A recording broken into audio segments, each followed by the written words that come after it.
It's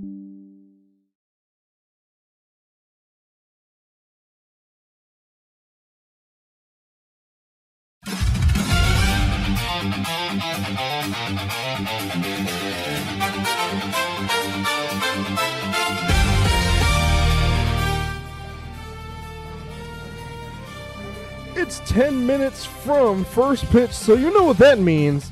It is almost time to play ball. Good evening and welcome here to Russell E. Diethrick Park here in Jamestown, New York, as the 19-7-1 Jamestown Tarp Skunks get set to host the 4-17 Newark Pilots for the first time this season. I'm Jalen Ferguson. Alongside is the legendary Dre Guinness. And Dre, after tying with Newark on the 4th of July, the Tarp Skunks went to Elmira and completely attacked on all cylinders. Key players JRC, CJ Dugan, Branston Lindquist, Jackson Enders, who really needed a turnaround with the bat in his hands. They just attacked on all cylinders in Elmira. Yeah, after a game up in Niagara on the 4th of July that, the Tarp Skunks by all means should have won that game, you walk out and it's just like a big, okay, well, that happened. Moving on to the next game. And I think they carried that with them a little bit to the point where they just opened up a can on the Elmira Pioneers yesterday in game one of what was supposed to be a two-game doubleheader, but Weather and Lightning wiping out game two. But, yeah, you mentioned guys like Anthony Traumer, JRC, Caleb Jordan Dixon, all these guys have really picked up their game over the last couple of weeks, and I think now you're really starting to see the complete picture of what the Jamestown Tarp Skunks are going to look like down for the rest of the month. Still a couple of speed bumps, still a couple of things to iron out, but the one thing that was really stuck out to me yesterday is that everybody got on the hit parade. Everybody was swinging the bats, free swinging, almost like there was a weight lifted off their shoulder for some reason. Just like, coming out, and maybe that tie did something to them emotionally that made them realize that, the only way we're going to actually win this thing, take this division, get to the championship, is if we start swinging the bats with, pure aggression. And that's what they did last night, hammering out 18 runs. The game was, Elmira put up some runs late in the game. Those were mostly cosmetic runs. They don't matter in the grand scheme of things.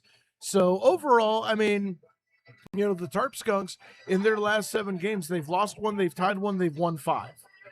It's just a matter of now you've got a week coming up where you get a little bit of a breather almost with Newark. Now, don't take into your mind that I'm overlooking Newark at all. We'll get into that for a second.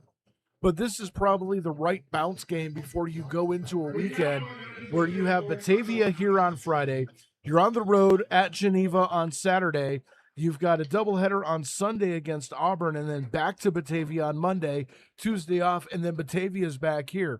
So this is almost kind of like a nice little breath of air. Now, the last time the Skunks and the Pilots played, the Skunks had opened up to a nice 12-run lead. It almost looked like it was going to be a mercy, and then Newark just opened up the floodgates to the point where the Tarp Skunks had to put 20 runs up in the ball game to win it, 8 in the extra frame, just to be able to walk away with the win. And it was that game that precipitated the 3-game losing streak that they went on. So there is some things here that, the Tarp Skunks are going to have that in the back of their mind with, with Newark being able to fight back, with Batavia coming up, and it's starting to get really close between the Skunks and Batavia, closer, I think, than either of the two teams would have liked at this point or would have expected at this point. Well, the Tarp Skunks, they're putting their ace on the mound, Zach McLean. He will get the start after looking to bounce back after that. After that started Batavia, the rain delay really just threw everything off, but this is a good chance for Zach McLean to bounce back. Yeah, for McLean, his last start in Batavia wasn't as sharp as he would have liked. Batavia able to open up 6 runs on him, and I think this is a good game for him to get back that confidence that he has shown earlier on in the season. You know, 0 you look at his record, 0-1. Okay, well, there's a reason behind that, and that's because he hasn't been allowed to go in games through 5 innings to qualify for a win. So he usually goes between 3 and 4 innings, and that's has to do with the pod system that he's in. You look at his ERA, yeah, it's a little bit up there at 7.29.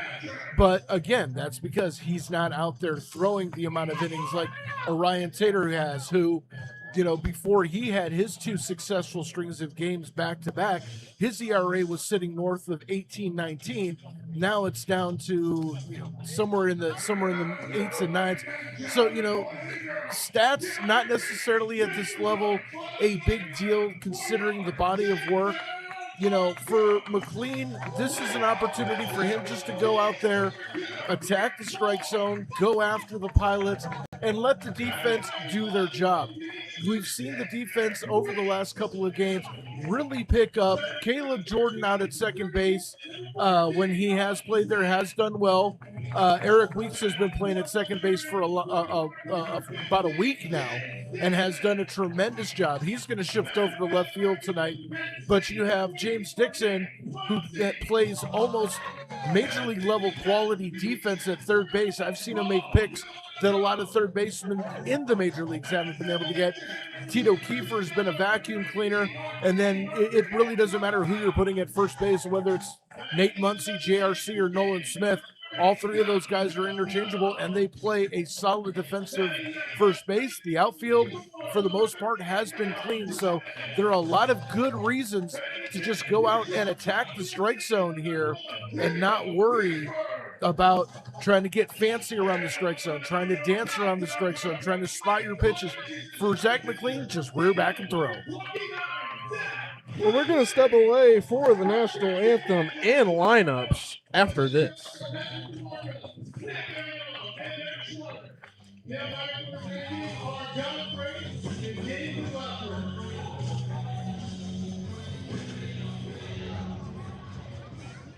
Ladies and gentlemen, it's time to see. Please try to make it. To remove your caps and sing along if you love. Passing over America with the flag of the national anthem.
We are almost set for first pitch here at Russell E. Diethrick Park.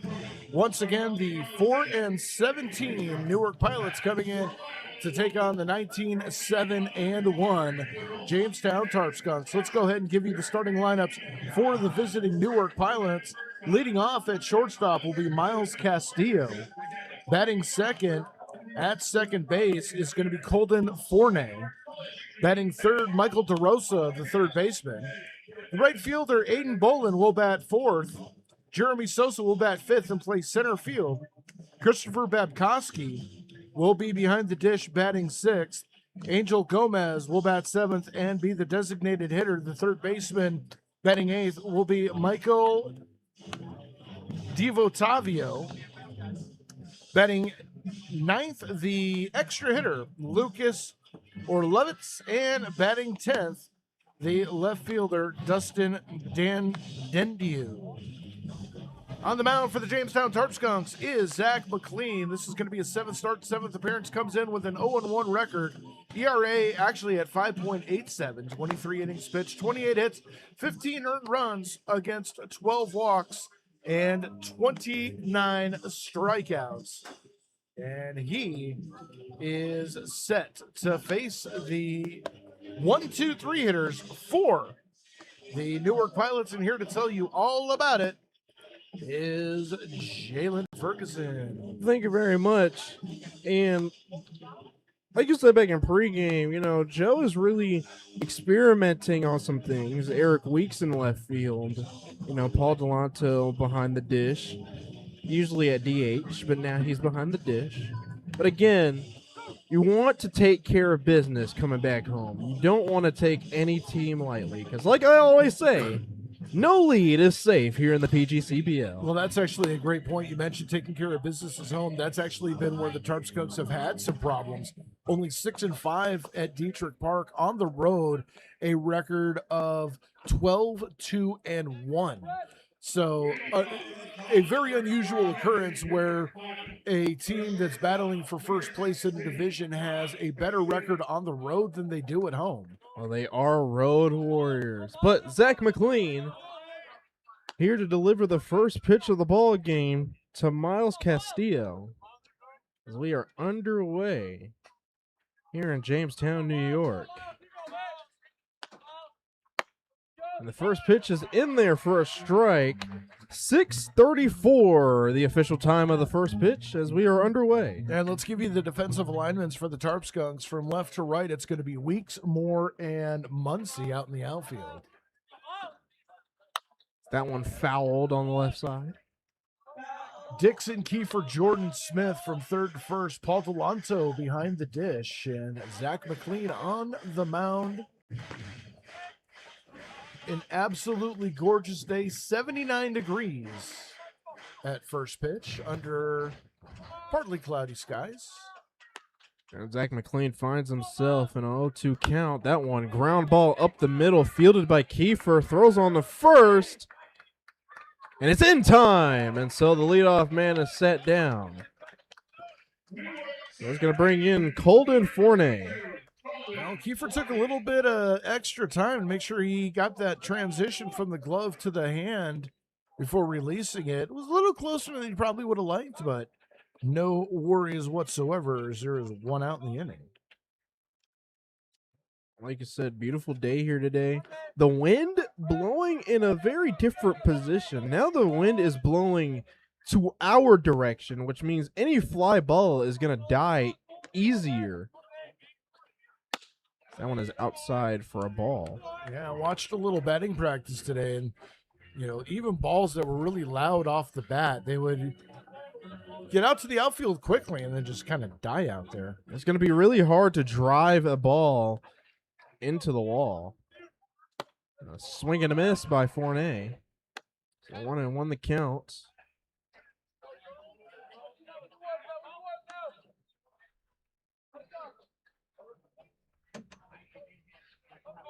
Zach McLean. Forney, one of the few Newark Pilots hitting over 300, comes in hitting 308 on the season. That one is fouled into the bleachers on the right, or just over them. Team batting average coming in only 235 on the season. So you can see where part of Newark's issues have been this season. Also, when you look at their extra base hits, not a lot of extra base hits, only 26 on the season. No triples, 1 home run. That one is outside for a ball. That's the thing.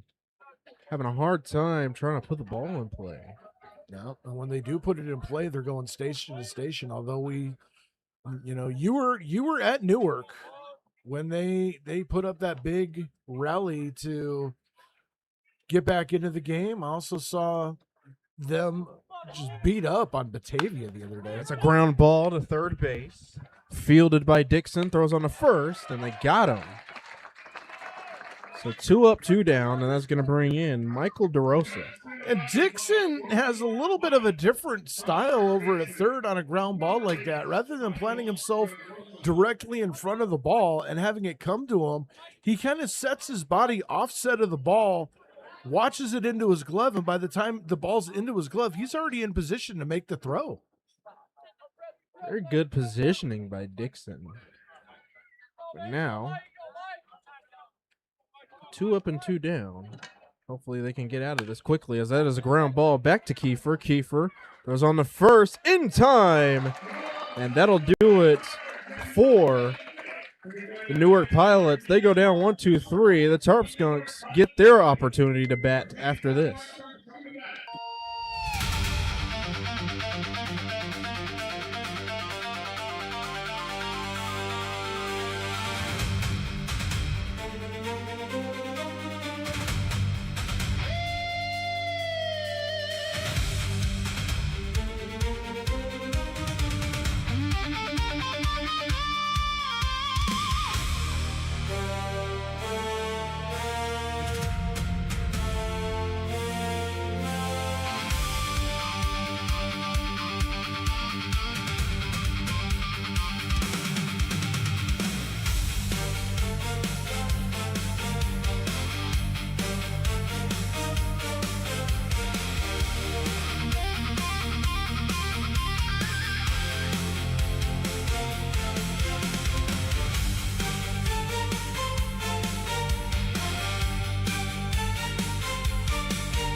No scores. We go to the bottom of the first inning. Newark goes 1-2-3. Let's give you the Tarp Skunks starting lineups. Leading off in center field is going to be Grant Moore. Eric Weeks, the left fielder, will bat second. First baseman batting third will be Nolan Smith. James Dixon in the cleanup spot. He will play third base. Nate Muncy in right bats fifth. Batting sixth, the catcher, Paul Delanto. JRC, the extra hitter, will bat seventh. Dom Costello bats eighth and will be the designated hitter. Caleb Jordan, the second baseman, will bat ninth. And the shortstop, Tito Kiefer, will bat 10th. On the mound for the Newark Pilots is Clark Jansen. It's his third start, second appearance. He's 0-1 with a 19.64 ERA. But again, sample size is important. 3 2/3 innings pitched, 11 hits, 9 runs, 8 earned, 2 walks against 5 strikeouts. And he will face the 1-2-3 hitters for the Jamestown Tarp Skunks. And here to tell you about it is Jalen Ferguson. Thank you very much. As Jansen is going to face Moore, Weeks, and Smith. But leading off is Grant Moore, as that one is fouled just above the press box. So 0-1 the count for Grant Moore. The defensive alignment for the Pilots, Dendeniu in left, Sosa in center, Bolin in right. Devo Otavio will be at third, Castillo at short, Fortney at second, DeRosa at first, and Bukowski behind the dish. That one is outside for a ball. 1-1. Looks like he tried to go with a curveball and it just rolled out of his hand. You talk about how the Pilots were able to just turn it on and then we're just hitting it. That one, line drive, and that one gets down. Grant Moore gets himself a leadoff base hit to start the bottom of the first. That's going to bring in Eric Weeks. What I was going to say, the Pilots were able to turn it on. One thing in that game is how Jamestown slowed down, but then having to turn it on when it got rough. Here, they're going to have to do what they did back in Elmira and just attack on all cylinders. Well, Grant Moore taking his lead off first base. He has 19 stolen bases on the season. Him and Eric Weeks are in a competition. Snap throw to first, not in time. The franchise single season record for stolen bases is 25. Moore with 19, Weeks for 17. So both of them. As Grant Moore goes, pitches a ball, and Grant Moore in there safely. Well, there's number 20. He's 5 away from tying the franchise record. I was going to ask you before the steal, who do you got beating it first? Oh, beating it first? Well, or at least getting the most. by the end of the season, I'm in a perfect world. Both of them would tie. That one is in there for strike 1-1. That's my political answer right there. Dre, 2028. I mean, it is kind of a race, though. I mean, it's definitely a competition. That one, line drive. That one gets down the left field line. Grant Moore coming in.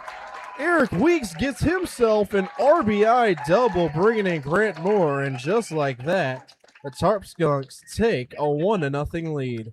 Well, that was nice and easy. Eric Weeks finding the spot right between the bag and the third baseman, Devotavio. And one hop, line drive down the line, gets himself an RBI double. And that's the kind of momentum Tarp Skunks need to see tonight. Not just want, but need. Well, that's going to bring in Nolan Smith, the first baseman, as he watches that one inside for a ball. Nolan Smith, last year, led the team in walks. 40 walks, franchise record. I Like confirmed that this morning. that one inside for a ball, 2-0. And like you said back in the Batavia game, if there's anybody who knows the strike zone well, it's Nolan Smith, as he and his ability to draw walks. Well, if we're looking at franchise record watch, That one is in the dirt for a ball, 3-0 now. Eric Weeks also, well, coming into the game was batting .349. The franchise best single season batting average, .355, set last year by Jacob Haynes. With that base hit, he just nudged himself even closer. That one just missed, and Nolan Smith, talk about walks, he draws a walk. So runners at first and second, and that's going to bring in James Dixon. Curious to see if the double steal is on the table here. Possibly, but I think the catcher would go and try to pick off Nolan Smith at second. Dixon coming in 222 after being out a good chunk of the season. And like you said, double steal, throws to second, and they got Nolan Smith at second. Nonetheless, Eric Weeks now advances 90 feet away from home plate. So give him a stolen base. He now has stolen base number 18. So keeping the lead to 2. The pitch was called a ball. So 1-0 to James Dixon. Tarp Skunks, 1 run on 2 hits. That one inside for a ball. The Tarp Skunks, they have been putting the ball on the ground. Haven't really been flying those out there. No, back to the scouting report of BP. That one in there for a strike. 2-1 the count. You know, you can get something out there. If you pop it up, it's gonna deaden the ball quicker than it is going to be on a line drive. So, you know, no point in trying to elevate, just drive through the ball. Line drives are going to go farther, do more damage tonight. That one is outside for a ball, 3-1.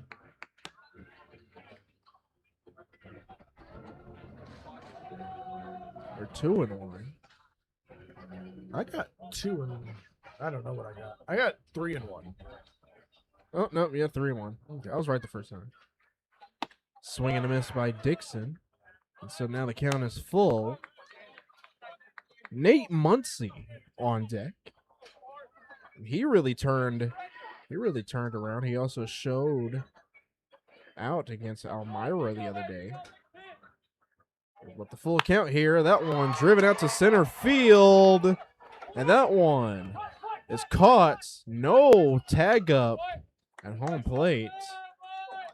So that'll be 2 outs for the Tarp Skunks. So that's going to bring in Nate Muncy. That was lined right to center field, but Sosa playing in a little bit. I think he got the scouting report on the weather too.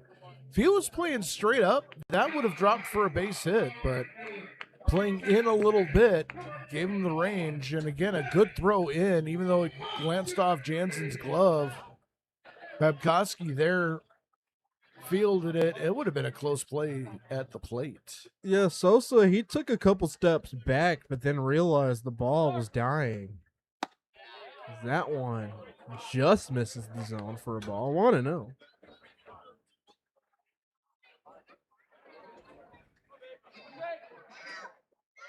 For Muncie, another one of those names worried about a little bit early on in the season. His average up to 271 coming in. Just how he was able to turn it around. Took him a couple games to figure it out, but now he's starting to be a key asset in this lineup. Yeah, and I mean, I got to admit, there were a couple of times early on in the season where there were a few guys where I wanted to press the panic button. Well, and that's a ground ball to third. And on the first is scooped by DeRosa, and that'll do it. But on 2 hits, 1 run comes across. We go to the top of the second. It is 2-1 Tarp Skunks.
One nothing as we go to the top of the second inning. Zach McLean back out on the mound. He will face Aiden Bolin, Jeremy Sosa, and Christopher Babkowski. Here to tell you all about it is Jalen Ferguson. Thank you very much, Dre, as Zach McLean looking to add on this momentum after the 1-2-3 inning back at the top of the first. Yeah, you can't ask for a more efficient inning than the one he turned in the first. 9 pitches, 7 for strikes. Got 3 ground outs, 2 to short and 1 to third. Yep. So that left side of the infield is really getting some work out. You get your steps in any way you can, right? Yeah. It's Aiden Bolin. That one driven out to center field. Coming in is Grant Moore, making the catch. After 1 pitch, 1 down. And that's going to bring up Jeremy Sosa. Can't argue with that. Easy, lazy fly ball, and that's exactly what we were talking about with the wind. Got up out of the infield fast, but as soon as it broke that plane and started drifting out there, so that wind just knock it down. And that's the thing. Grant Moore didn't really have to move out there for that. Even though it looked like it was driven pretty well, that wind kind of pushed it. And Jeremy Sosa, he watches the first pitch in their first strike. For Sosa comes in batting 250, 2 of 8 on the season. Not a lot of action for him.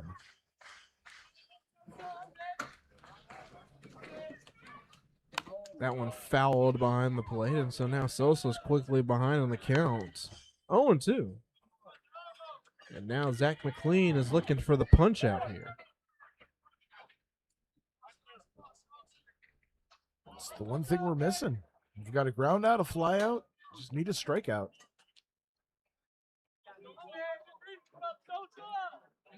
That one fouled just past the glove of Delanto. And that was a stay alive swing, too. You could see reaching a bit out of the strike zone to foul that off. He judged that close enough to where it could be called third strike. So now 0-2 the count. Maybe Zach McLean might change up his speed here. That one just missed. 1-2. That's one of the few pitches that have actually been received by Delanto that the home plate umpires had to make a call on. A lot of these pitches that McLean has thrown have already are being swung at. I think he knows the importance on first pitch strike. That one grounded to Nolan Smith. Sliding stop. Throws on to McLean at first. And that'll do it. So 1-2 go down. And that's going to bring in Christopher Babkowski.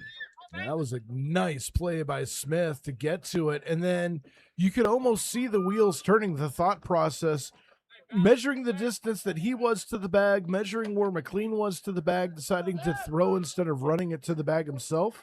If he did, he would have had to make a sliding effort on stepping on the bag. But Would have been close. he just threw it to McLean for the sure out. That one in the zone for a strike. Babkowski coming in, hitting .250 on the season. One of the better hitters on Newark. Definitely one of the few that are getting the most production. Well, that's a pop fly, and Nolan Smith makes the catch in foul territory. That'll do it. Newark goes down 1-2-3 again. We go to the bottom of the second. It is still 1-0 Tarp Skunks.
One nothing Tarp Skunks as we go to the bottom of the second inning. It will be Paul Delanto, JRC, and Dom Costello 2 up to face Clark Jansen in his second inning of work. And in his second inning of work, it's Jalen Ferguson.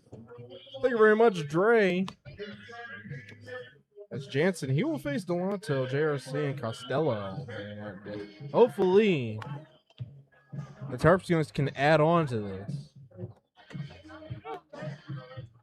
Next time Tarp Skunks Baseball will be with you here on YouTube and at Diethrick Park will be this Friday as the Batavia Muck Dogs come into town. It is community buyout night on the 10th, presented by Wegmans. All admission free, so no excuse not to come out and pack Diethrick Park as the evil empire, the Batavia Muck Dogs, coming to town to take on your hometown hero, Jamestown Tarp Skunks. It's almost every time the Tarp Skunks and Batavia meet, it's almost like a heavyweight fight. It's Batman versus the Joker. It's Superman versus Lex Luthor. It's the ultimate showdown every single time. And unfortunately, the last couple of times, the villains have walked out the winner. It's almost like Thanos getting the snap. There's the 0-0 pitch. That one in there for a strike.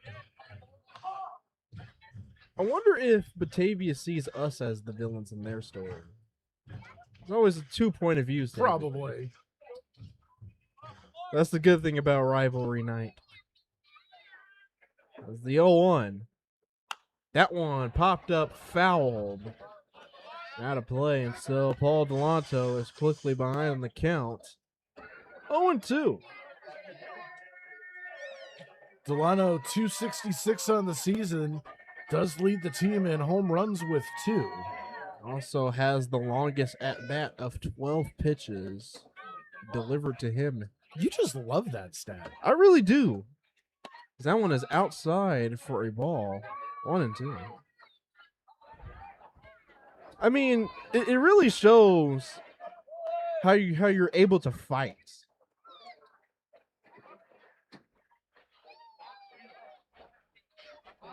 I think I've gotten into telling the story of the longest at bat I've ever called, and every time I get like halfway through it, we get interrupted. So that one, ground ball up the middle, fielded by Fournier, throws on the first, and they got him at first. Close play.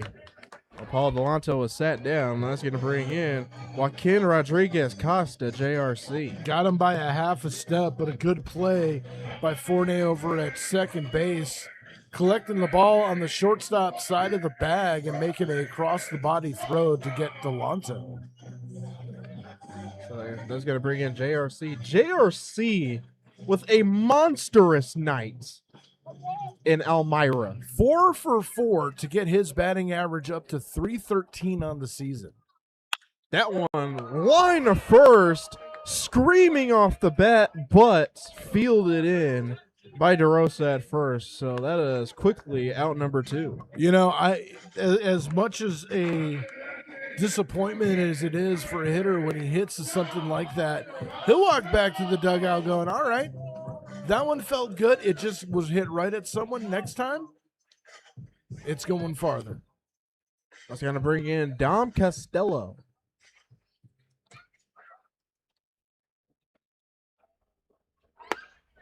That one misses outside for a ball. 1-0. Costello, one of those breaths of fresh air that were brought in reinforcement-wise. 273 on the short season in 11 at-bats, but he's made an impact. That one driven out to right field, fouled down the right field line. And that one just going foul by about 6 feet. Little early on the fastball. And if you're Jansen, you have to have that in the back of your mind that you might have to go off speed here. You might, but then Dom Costello could see it and drive it. Absolutely demolish it to the Lafayette corners.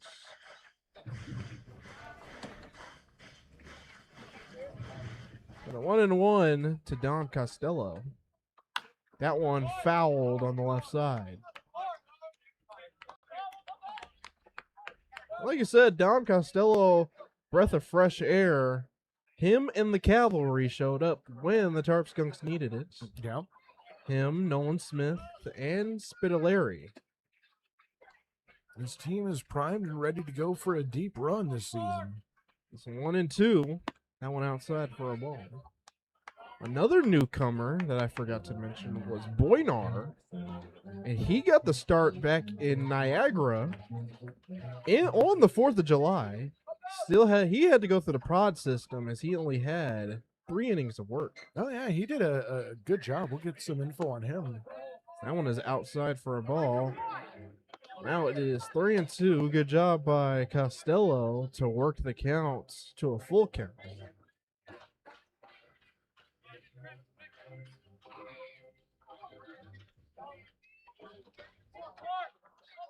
His stat's not even in there. Well, Dom Costello is aboard via a walk. I was going to bring in Caleb Jordan.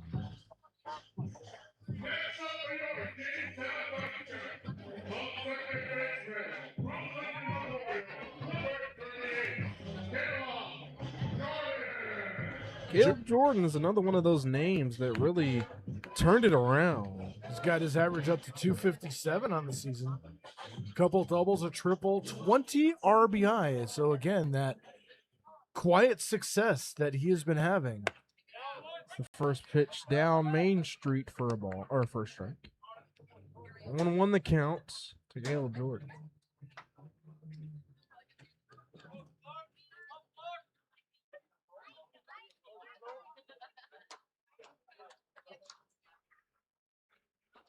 That one fouled at home plate and out of play.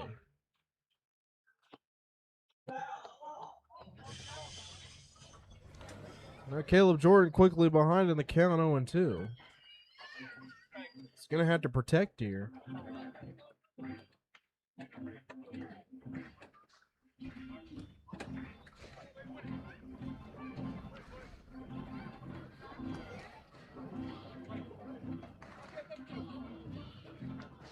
Dom Costello at first.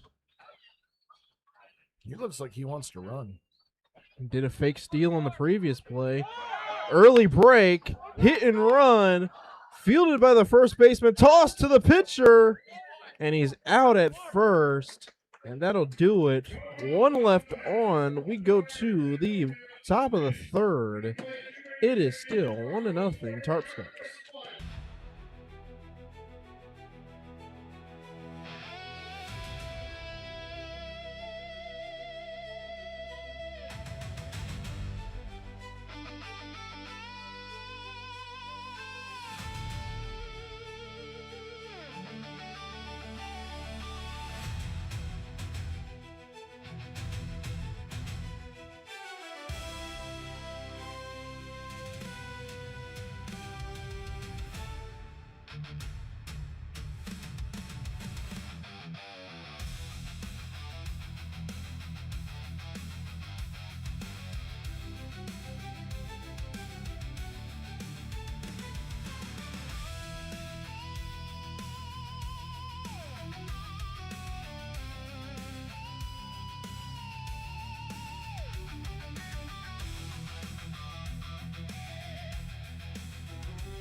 And welcome back here to Russell E. Diethrick Park. Zach McLean here to start his third inning of work. He will face Gomez, Diotavio, and Orlovitz. And here to call it all is Dre Guinness. All right, thank you very much, Jalen, as we go to the top of the third inning. Quick moving ball game here between these two teams. 1-0 the score. That came in on an Eric Sweet double back in the bottom of the first inning to drive in Grant Moore, who singled and stole a base. And ever since then, has been relatively quiet, as standing in Angel Gomez. Angel Gomez.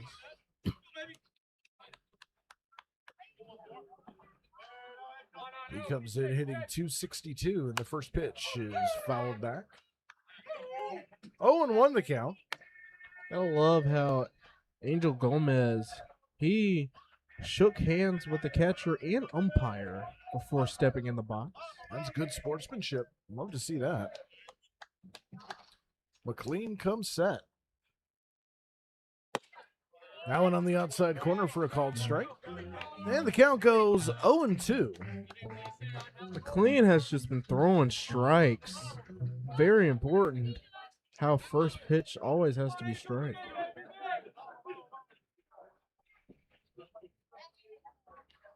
Oh, 2 fouled off, and we'll do it again.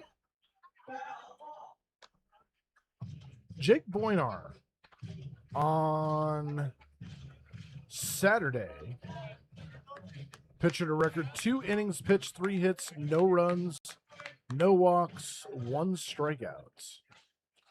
So pretty good outing for the first time for the new Skunks pitcher. Is that one outside for a ball? And the count goes to 1-2. You know, I texted you that day. I didn't even know we had a new guy. I didn't either. I thought the cavalry showed up, but no, we got one more. Yep, I did not get the memo. 1-2. Ground ball too short. Kiefer has it on the short hop. Pick up, throw on the first in time. And there is one away. And that just shows how important it is. A clean outing by your position players. Cannot afford to have extra outs. Third attempt over at shortstop tonight for Kiefer. He's a perfect 3 for 3 on defense. That's going to bring up the third baseman, Michael Diotavio.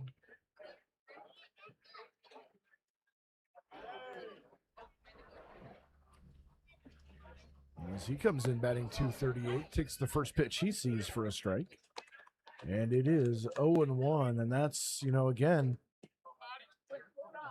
no extra base hits. Not a lot of these guys do hit extra base hits. The only one that has, or the team leader in extra base hits, is Michael DeRosa. There's a line drive up the middle. That is a base hit.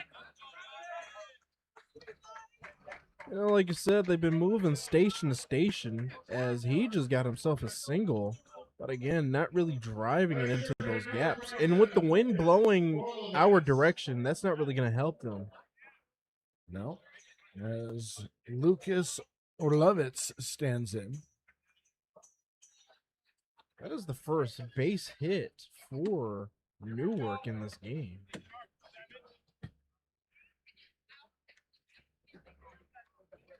Orlovitz batting .091. Runner takes his lead. First pitch is a little bit low for a ball.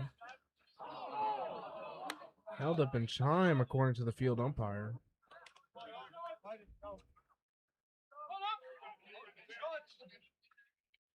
McLean efficient through the first 2 innings. Double play can get him out of this real fast. That one taken at the knees for a strike. Count goes 1-1. I believe that is the first batter we've seen where the first pitch was a ball.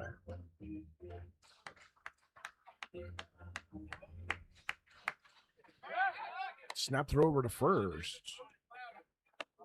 And Diethrick back.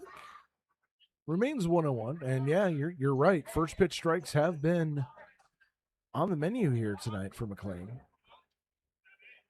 And that first pitch ball was actually pretty close, as there's a chopper foul down the third base line. I think McLean really knows the team that he's going up against. Not really that well in terms of hitting, so he's going to attack the zone. When you're playing against a team like Batavia, the teams that are just going to attack the zone, anything close, they're going to kind of pitch around. But here he's just attacking. 1-2. That one off the plate. Count evens at 2 apiece. On deck is the left fielder, Justin Dendendiu.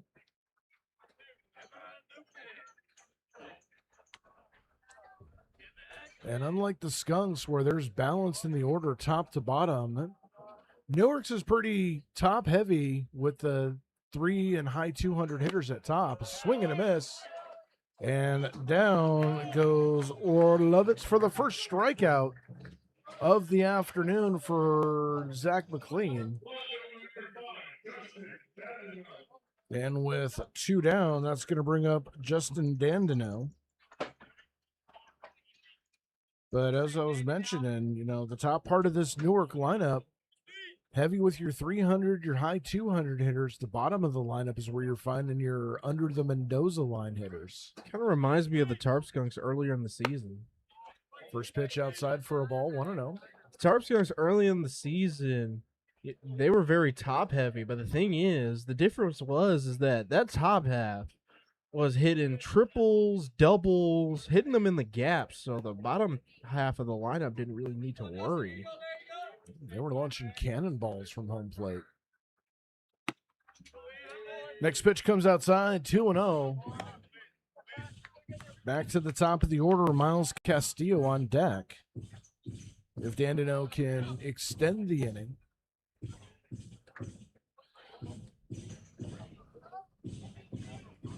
And if this game keeps going how it's going, I'm seeing McLean go at least 7. Well, I'd be happy just to see him complete 5. As there's a foul down the third base side. It's like you said back in pregame, I would like to see him get his first win of the season. Yep. Hasn't been allowed to go anywhere past the 3rd or 4th frames. 2-1 the count. Ooh, that one just missed.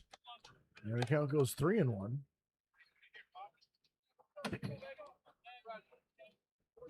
Two down here, top of the third inning, and a 1-0 ball game here at Diethrick Park in Jamestown, New York. Absolutely beautiful day. It is. There's a chance of rain, but McLean comes set. That one fouled off. there's a chance of rain. They push back BP, but no rain. It's been a very good day for baseball. Off yesterday, off tomorrow and Thursday. Back here on Friday.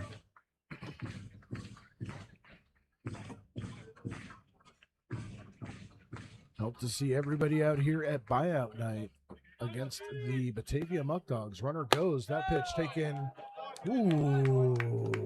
just off the plate.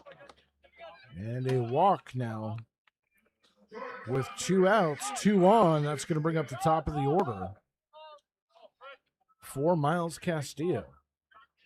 That's the thing there. That was pretty close. McLean was looking for the punch out there. Just got it up a little bit. Castillo's grounded out to Kiefer at short, his first time out.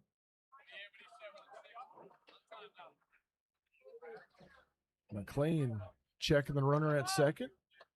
Kicks and throws. First pitch fouled off to the left, and it is 0-1. Kiefer was getting a workout back in the first and second frames, but now probably get himself one more here. 0-1 to the Pilots shortstop. McLean, long look in, gets the sign he likes. Comes set, kicks and throws. Breaking ball right in there for a called strike, and it is 0-2. Listen, there you go. Zach McLean. The thing is, he had to fight back in the previous at-bat, but now when you're up in a pitcher's count like this, you don't have to really figure out a way to fight back. 0-2. Fouled back behind us. And we will do 0-2 all over again. That's the thing. It makes it a little bit difficult when you have somebody in the batter's box not willing to sit down. Left-hander at the plate, waits. McLean comes set, holding that glove right by his eye level. The pitch just misses on the outside. 1-2. As a pitcher, really liked being ahead in the count. 0-2. It's a lot. It's not as difficult to maintain when you're ahead. It's the fighting back part that makes it a little bit challenging. 1-2. Now one off the plate again. 2-2.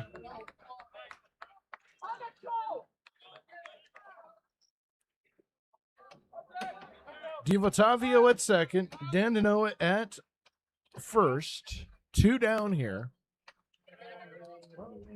Top of the third inning. 2-2 the count. The pitch. That one just a little low and off the plate. Delanto did his best to frame that, but no dice on that one. And you can hear the fans did not enjoy that one bit. That was pretty close. So now the count works to 3-2. Runners will be going here. The payoff pitch. It's taken low for a ball, and the bases are loaded.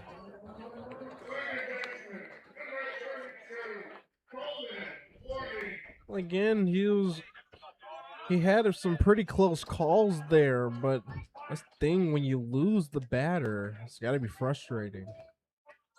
It's Colton Forney stands in now. Bases loaded. 2 down here. Top of the third inning, Skunks holding on to a 1-0 lead.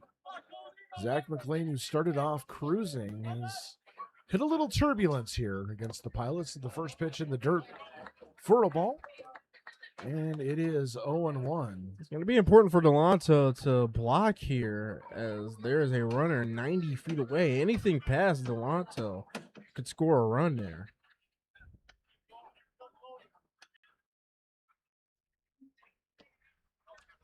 So now McLean stands back in. Fournette grounded out to third his first time. The pitch. That one's fouled off. And the count even at 1 apiece. I'm looking down right field. Muncie is deep out there. I'm not too sure. If there was a fly ball towards him, he could be coming in. Yeah, I would have him take a couple of steps in. Right fielder against a right-handed hitter. 1-1, foul back. And McLean works the count to 1-2.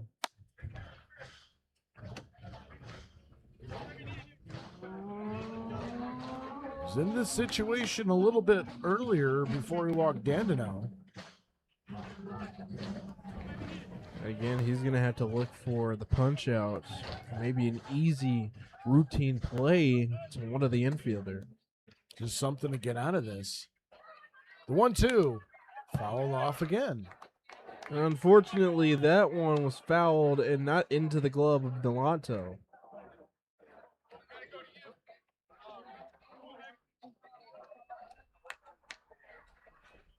That shadow dominating left field now, creeping in toward the infield by third base. 1-2 the count. And the pitch. Called strike 3, and McLean gets out of it. No runs, a hit, 3 runners left. We go to the bottom of the third inning. It is still 1-0 Jamestown.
And welcome back here to Russell E. Diethrick Park. Tarp Skunks still up 1-0. Jansen here to start his third inning of work. He will face Tito Kiefer, then rolled back up to the top of the lineup is Grant Moore and Eric Weeks. And here to call it is Dragonis.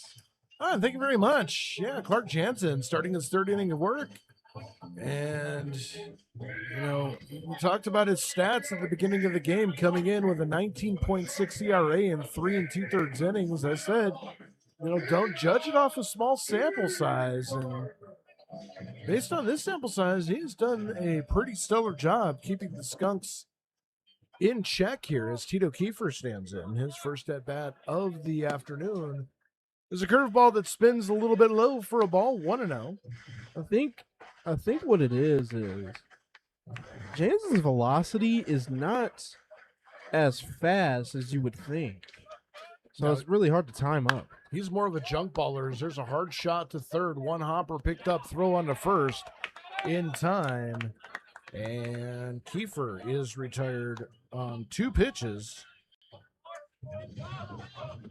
And we go back to the top of the order for Grant Moore. You know, again, the velocity being hard to time up, but that's the thing, though. As this game progresses, they're going to need to figure out how to time that perfectly. Some more standing in. Leadoff single back in the first, stole a bag, scored a run. There's a drive out into right field. That one going back and dropping the ball is Bolin. Moore is going to pull into second. And it's 50-50 on whether that's going to be a hit or an error. It is going to be a base hit. And Grant Moore, with a one-out double, gives the Skunks a runner in scoring position for Eric Weeks. Yeah, I don't think that should be an error. I think the base hit is correct there. I mean, he was running towards it. It just hit his glove. So now a one-out runner at third, Eric Weeks, who double drove in Grant Moore back in the first inning, takes the first pitch for a strike. And the count goes 0-1. Eric Weeks, also one of the leaders. He is the leader in the team with 28 RBI coming in. Now has 29. Looking for number 30 right here as that one spins in for a strike. And the count goes 0-2. To the Tarp Skunks, a super utility player playing left field today. Super utility is right. You could plug him in anywhere, and he'll perform. That one just off the plate. Count goes 1-2. Well, Eric Weeks, he's played in the outfield. He's played at second base. He's played a game at third. I'd like to see how he does at first base. I don't know if we'll ever see that because you got a trio of first basemen that have done a pretty darn good job out there. As that one spins outside, count goes 2-2.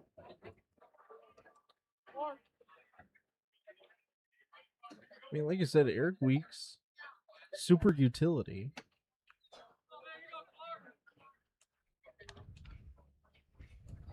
And the 2-2 pitch coming.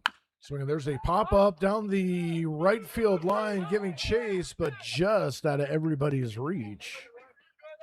Bolin and DeRosa gave it a good effort, but just out of their reach, and the count remains 2-2. Well, that's the thing. That was a pop-up, and that one just hung up there a little too long and ranged foul.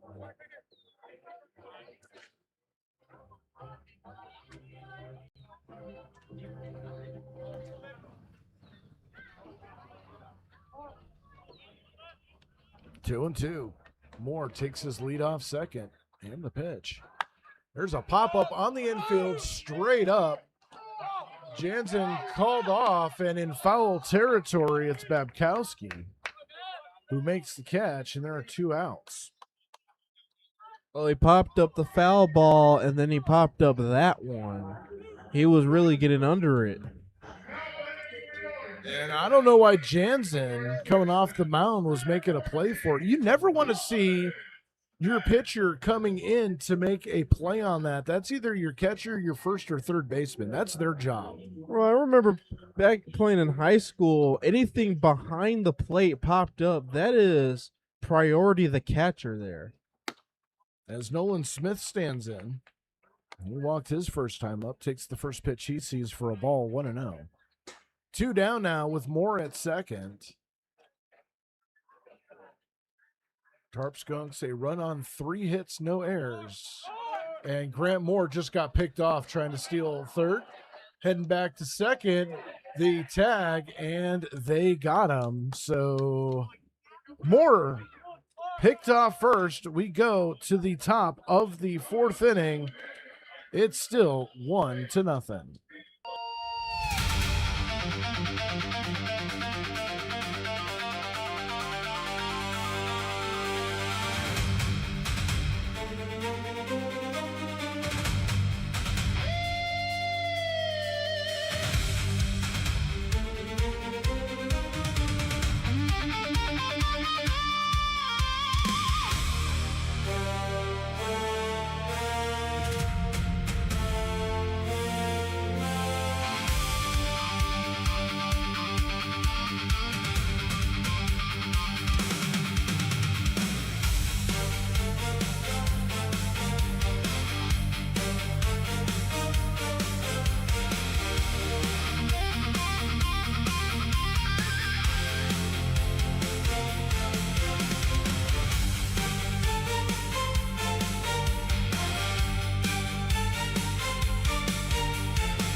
And welcome here to Jamestown, New York.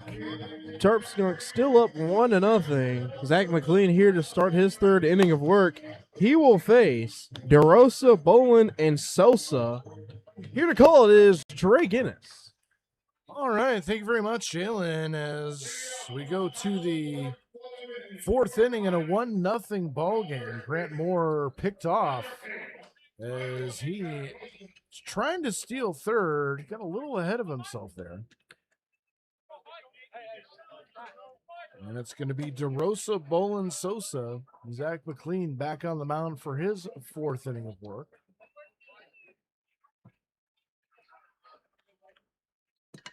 Had a quick first couple of innings, and last inning had to labor a little bit. And that one opens up on the outside corner for a ball, 1-0 for McLean. 47 pitches total in the ball game. The first two innings were done on 22. There's a weak ground ball to second, picked up by Jordan. Throw on to first, and quickly one away. That was a slow ground ball. Thought Jordan was going to come in just a little bit. Close play, but they do get the out at first. So with one away, that'll bring up Aiden Bolin, who flew out to Grant Moore back in the second inning. 0 for 1 on the day, right-hander versus right-hander here.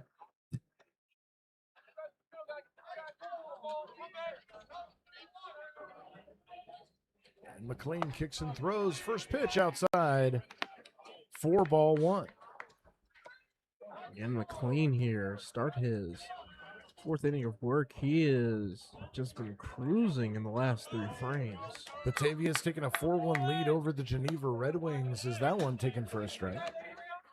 And it's 1-1. That game is in the bottom of the third inning out at Dwyer Stadium in Batavia. Niagara Falls Americans with a 1-0 lead over the Niagara Ironbacks. That one top 5. That is a swing and a miss.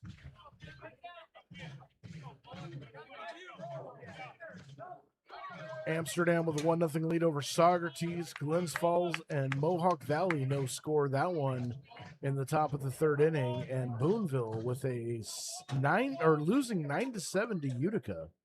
That in the top of the 6th as that one's fouled out. And we'll stay at 1-2.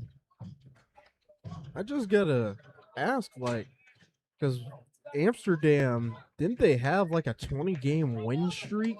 12-game win streak that was snapped via a tie, and then they've just continued to win. If it came down to the championship, it's just going to show how tough they're going to be. Ground ball 2-second past the diving Jordan into center field. That is a base hit. That was the second single for the Pilots there. So now McLean is going to have to do his job and limit the damage. And with 1 on, 1 out, that's going to bring up Jeremy Sosa. The right fielder grounded out to first his last time up.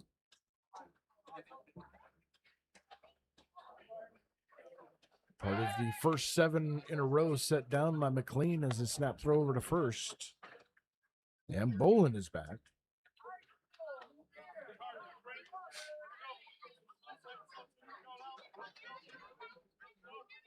So now McLean stands in, kicks and throws, swing and a miss. I was saying before the single how tough Amsterdam is going to be. Not only that, but we don't play any of the Eastern teams. Yeah, well, I mean, let's be honest. When you're talking about Amsterdam, there's Amsterdam, and then everybody else in the league is just kind of there. Is that one taken on the outside corner for a strike? 0-2. And, no disrespect to the rest of the league. When they play each other, they'll feast on each other. There's a lot of close to 500 records in that Eastern Conference. It's just Amsterdam's built different. I don't know how well they would do in the West, as there's a ball in the dirt blocked by Delonte. Well, it's been Amsterdam and it's been Saugerties that have been teeing off. It's kind of like how we are, Tarp Skunks and Batavia. Yeah. I mean, that seems like the way it's been at least the last couple of seasons. Socrates in Amsterdam, where Socrates is chasing the Mohawks, and Batavia or Jamestown and Batavia, where we're the ones that be chasing Batavia. 2-2 the count. One out here. Top of the fourth inning. A briskly paced ball game just past the 1 hour mark in the top of the fourth. McLean kicks and throws. That one off speed that just misses outside the zone. Count goes full. You know, lately, these last couple of games we called, it's been cruising. I mean, remember at the start of the season, you know, the first two frames would take almost an hour and 30 minutes, but now we're in the fourth, and it's just past the hour mark. Payoff pitch coming, swing and a miss. And down goes Sosa. And with 2 outs, that's going to bring up Christopher Babcockski. Yeah, I remember that first game at Olean, that hour 5-minute first inning.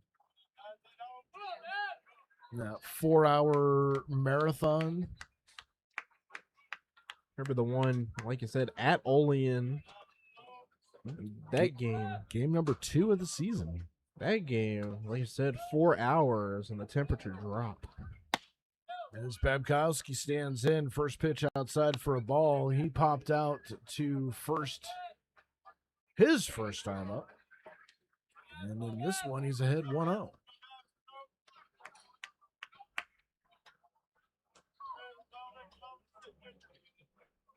McLean comes set. The pitch. That one taken for a strike. And evens up the count at 1-1. Skunks off tomorrow, off Thursday. Host Batavia on Friday. Then that's really where it starts to get interesting. Batavia here on Friday, at Geneva on Saturday, doubleheader against Auburn on Sunday, at Batavia Monday, off Tuesday. As that one just missed off the plate, 2-1. You're gonna give me the whole game for one of those games on the doubleheader. Yeah. This is a good week for us. These games, they're counting down. We don't have many of these left. And the pitch fouled off. Count goes 2-2. I mean, they've given us plenty of rest days. I went to the Niagara one. Didn't go to Elmira. Then 2 days, or yesterday. Then here in action, and then off 2 days.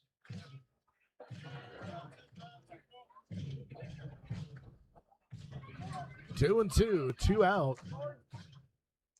McLean comes set. Runner takes his lead. The pitch. There's a ground ball 2-2. Jordan has it. Goes the easy way to Kiefer. And the side is retired. No runs, no hits. One runner left on base. We go to the bottom of the fourth inning. It's still 1-0.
And welcome back here to Russell E. Diethrick Park.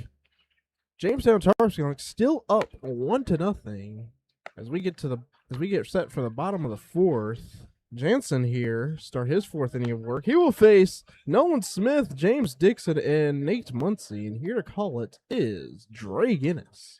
All right, Jalen, thank you very much. Nolan Smith, who was at the plate when Grant Moore got picked off to end the bottom of the third inning, will start here in the bottom of the fourth. Then Dixon, who was a little busy out there, or not Dixon, Dixon due up second, Muncie due up third. I was thinking Jordan was a little busy last inning.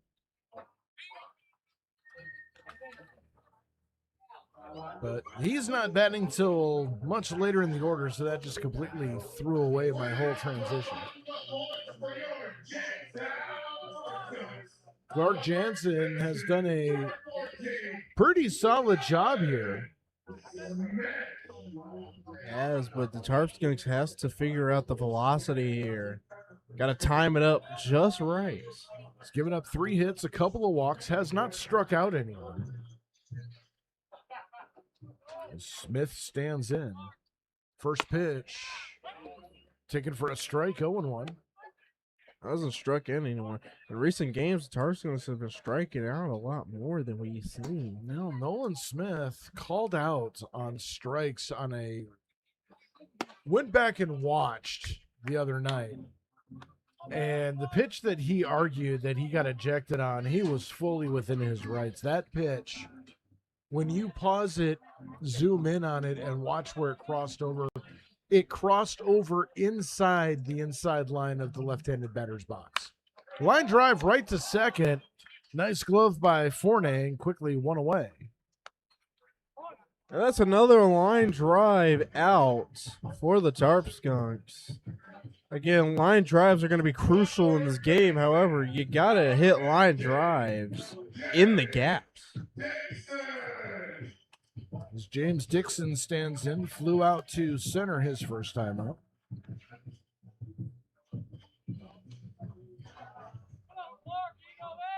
He's had a couple of plays out in the field, but it's been quiet for him as there's a drive out to center field. That one's carrying well, but on his horse and making the catch is Sosa. And for the second at-bat in a row, Dixon flies out to center field. Well, that's going to bring up the right fielder, Nate Muncie. Well, the fact is, after 2 pitches and 2 outs, that really could change the momentum of the game. Gotta have more quality at bats than that. So Muncie stands in, grounded out to third in his only at bat. 2 down here, bottom of the fourth inning. There's a drive out to center field. Sosa on his horse comes in and collects it, and a quick 1-2-3 inning for the Tarp Skunks. No runs, no hits, nobody left. We go to the top of the 5th inning. It's still 1-0.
The Batavia Muck Dogs coming to town Friday, July the 10th, 6:30 p.m. It is Community Buyout Night presented by Wegmans. All admission is free as all the tickets have been sold out. Come on down and cheer on your Jamestown Tarp Skunks as they take on the evil empire, the Batavia Muck Dogs, here in the friendly confines of Diethrick Park. So we go to the top of the 5th inning. Angel Gomez, Michael Diethrick, and Lucas Orlovitz is due up. 7-8-9 for the Pilots. Zach McLean on the mound, and stepping up to the microphone is Jalen Ferguson. Thank you very much, Dre, as I am back on the mic here at the top of the 5th. Angel Gomez. He grounded out to Kiefer in his last at-bat. So the first pitch of the top of the 5th is a ball. Gomez moving out of the way of that one. 1-0 the count.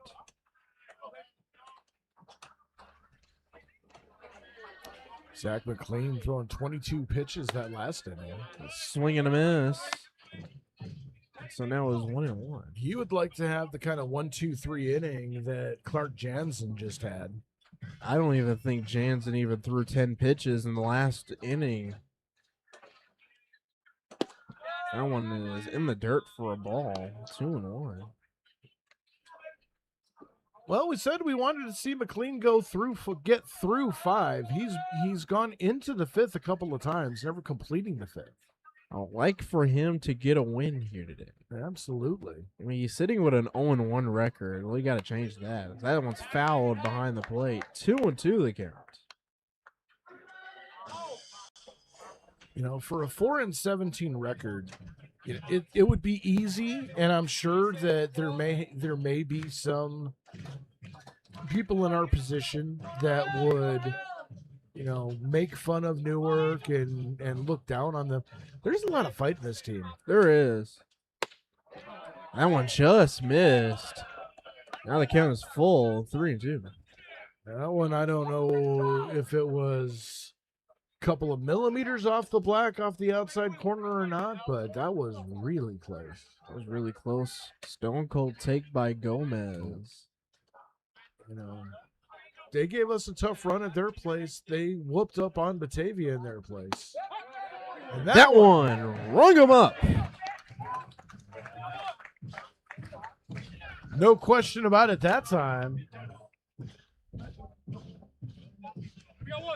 And so that'll do it for Gomez. That's going to bring in Michael Diethrick. Diethrick.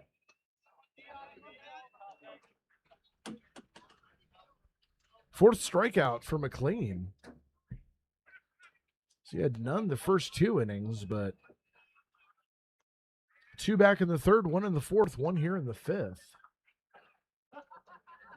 And that one, ground ball. That one gets through the infield. And Diethrick gets himself another single. So now he is 2 for 2. That's going to bring up Lucas Orlovitz. Yeah, he wasn't messing around. First pitch swinging. I think he likes what McLean throws. I was looking at it. It'll be interesting to see if he gets a 3rd shot at McLean. And if he does, what McLean opens him up with. But Lucas Orlovitz struck out his last time. Snap throw to first. Not in time.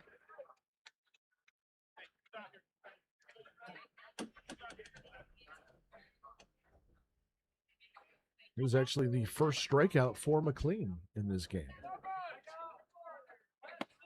That one in the zone for a strike. Throws him up with the off speed. So it is 0-1 the count.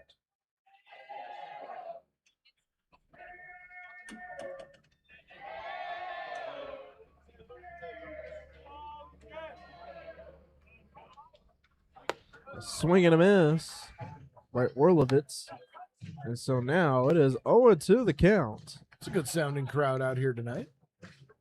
Yeah, it might not look like it is a big crowd, but underneath us, very big. Yeah, I really almost wish I could put a camera there just so I could see what the crowd looks like. Because where we're sitting, you have to almost hang out the window to even be able to see the bleacher side. That one is in the dirt for a ball. And yeah, I mean, even on days that we don't have big crowds, I mean, under us, really, it's bigger than it looks. So 1-2, ground ball down the third base side, and that one is foul.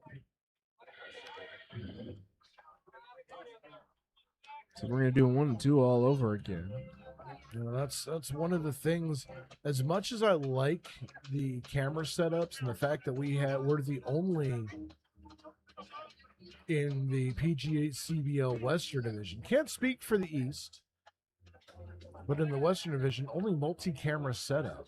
And I'm looking to add a third one next year if we can figure out the logistics. 1-2. That one just missed for a ball. 2-2.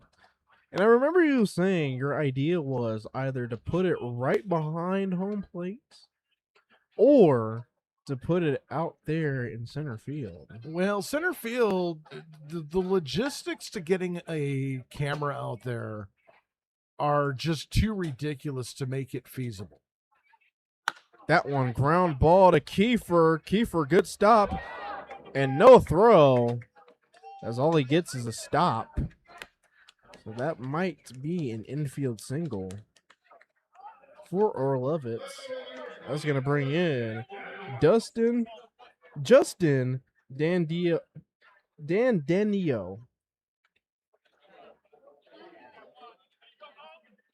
So we actually got a pronunciation in chat. It's Dandendo. Dandino. Actually, Dandeno. Dandeno. Okay. Dandino. Okay. Justin Dandino. We appreciate the heads up. Swing and a miss by Dandino. I thank chat for that because I was struggling on that one. Yeah, it's one of the tougher ones that we've had. It's that French IEAU at the end. But now, after the swing and a miss, 0-1, snap to second, and that one hits the runner in the back.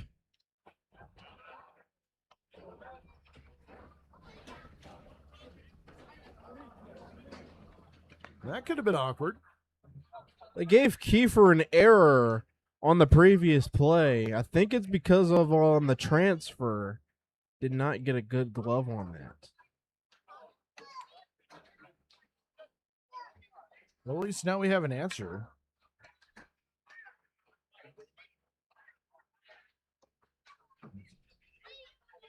So 0-1. Kiefer covering. That one misses. Ooh. That was fast reaction time by Delanto. That was outside, pull the glove in very fast.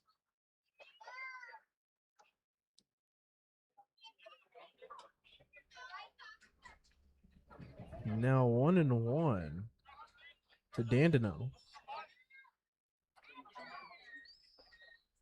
Swing and a miss. Throw to second. Not in time. That was an interesting choice. That was. Alonso. Caught me by surprise.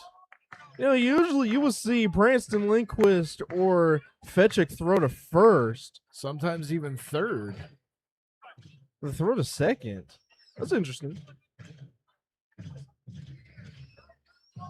That actually serves as a warning for potential base stealers that are at first with nobody on second. Don't steal on Delanto. So 1-2. That one misses for a ball. 2-2. That's the thing. The Tarp Skunks are very loaded behind the dish. It is very hard to steal on any of the catchers that the Tarp Skunks have. That's one of the things, too. Their depth chart is pretty deep. 2-2. Swing and a miss by Dandino. Rung him up for the second out of the inning. As we roll it back up to the top of the lineup, it is Miles Castillo.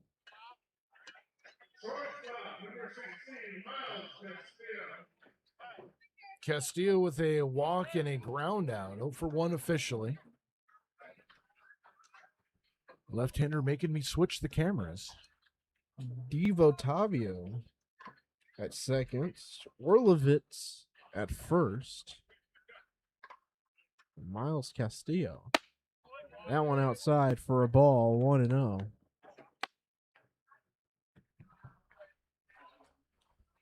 And we were saying, Diethrick, that's a great name for hockey. I think a great name for basketball too. Let's say, what team would you have on hockey? In hockey? Yeah. It has to be a Western team for me. Because that one has popped up.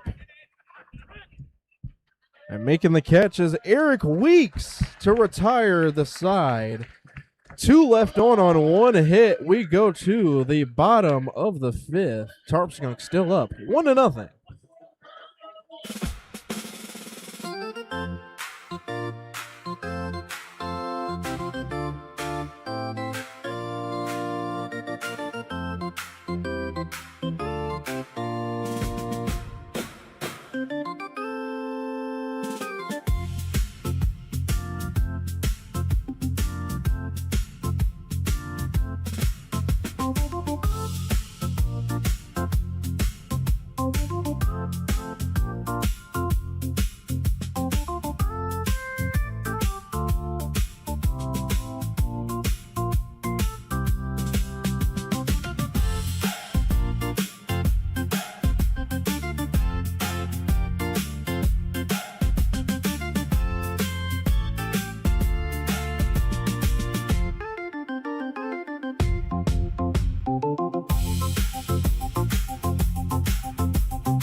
Bottom of the 5th inning, as it's going to be Delanto, JRC, and Costello due up facing Clark Jansen starting his 5th inning of work. And once again, behind the microphone, it's Jalen Ferguson. Well, thank you very much. And hopefully the Tarp Skunks can attack here. Newark, like you said, you might laugh at them with a 4-17 record, but again, they fight hard and they can sneak in wins. I don't know if I use the word laughing at. I definitely would not. If you understand the game and the way the league's structured. And that one, a strike. There are teams that will struggle for a short period, whether it's recruiting or whatnot. It makes it a little bit more difficult. And then, they'll either change general manager, they'll change their approach. Well, that one is driven out to left field. And that one goes over Dandino, and Delanto heading to second. So there you go. Making some noise here to start off the bottom frame of the 5th. Well, ask and you shall receive. Paul Delanto roping a line drive double over the head of Dandino out in left field. There was not a whole lot of that he could do out there other than just watch it bounce off the wall and get it in as quick as he could. Good to see Delanto flexing that muscles, getting that extra base hit. I was going to bring in JRC. JRC line to first. That power is there. He just needs to straighten it out. That one misses for a ball.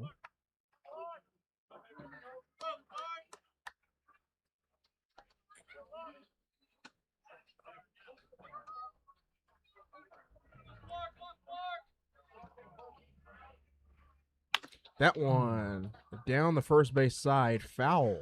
Yeah, and that was JRC thinking 450 over the right field blue meanie, but just got on top of it and chopped it. Well, the fielders are kind of hugging that right field side. Knowing that JRC is the one to pull. Diethrick playing even with the bag at third right on the infield grass.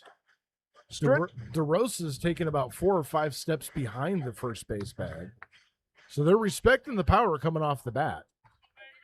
Stretching and tossing in the Newark bullpen. As that one is popped up. Sosa giving chase, and that one is caught. Delanto tagging on his way to third, and he gets in the third safely. And, that was a great route by Sosa. Went back and away from the ball to circle around on it and come in. When he made the catch, the momentum was already coming in on the infield to get the throw off on the tag up by Delanto, but Delanto a little bit too much speed. Productive out, though. That gets Delanto 90 feet away from home plate. That's going to bring in Dom Costello. That one just missing the zone for a ball. 1-0.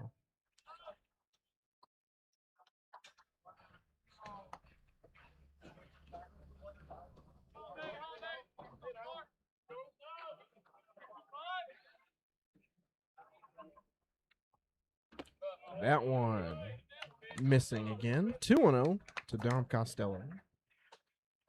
Dom Costello does not have a recorded at bat, as his last appearance was a ball.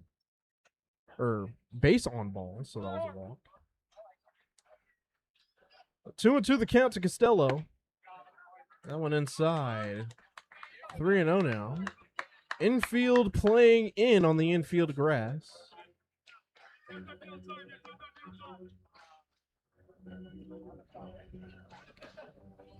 Yeah, I'm trying to cut Delanto down from. Oh, well, that one is driven out to right field. Bolin ranging under it, makes the catch. Here comes Delanto, and he is in there. So a sacrifice fly for Dom Costello as the run scores. Tarp Skunks now up 2-0. And Dom Costello, the sound coming off the bat was very loud. The exit velocity and the launch angle was there. But again, you get up into that area where there is no wind and it's just going to die out there, but deep enough to get the sacrifice in. And that's going to bring in Caleb Jordan as he watches the first pitch in there for a strike. Again, this game is not the game that I thought was going to happen. That one is inside for a ball. Well, that's the beautiful part about baseball, too, is that, you can see teams on both sides of the spectrum facing off against each other and expect, the team on the top's going to, sweep 3 games, and it's going to be like a 30-3 run differential over those 3 games and whatnot. And more often than not, that's just not the case. It's not the case here. I thought it was going to be a little bit more scoring, but it's been the defense in this game. It's been the outstanding pitching of Clark Jansen that has kept the Pilots into this game at 2-0. Zach McLean on the other side of that coin, he has been outstanding as well, only giving up 3 hits, no runs through 5. That one driven out, and that one gets over Castillo at short. So Caleb Jordan gets himself a single. That's going to bring in Tito Kiefer.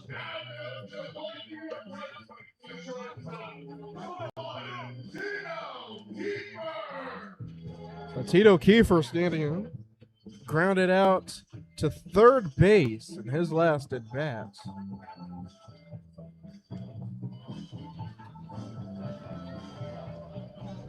Snap throw to first.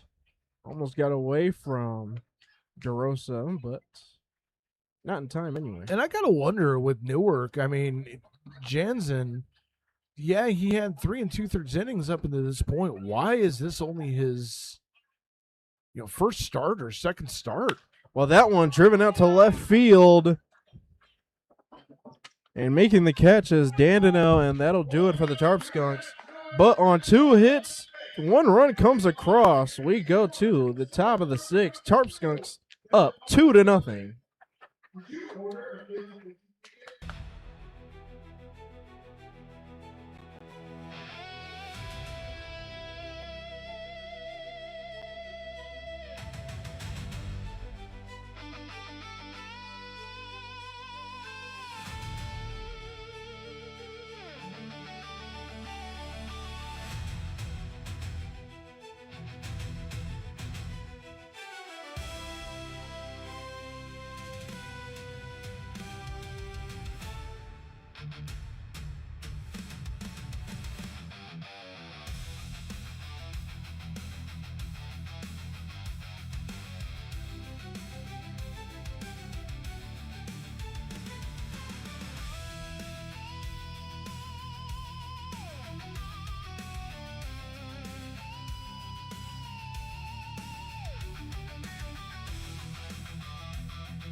Zach McLean's day is done. New Tarp Skunks pitcher will be Rocco Almonte. Comes in with a 1-0 record. This will be his 6th appearance. He has an 11.12 ERA, 5 2/3 innings, 12 hits, 9 runs, 7 earned, 6 walks, 3 strikeouts. And we'll see if he can hold on after Zach McLean exits. 5 innings, no runs, 3 hits, and 4 strikeouts. McLean's best outing of the season so far. Make that 5 strikeouts. His best outing of the season so far.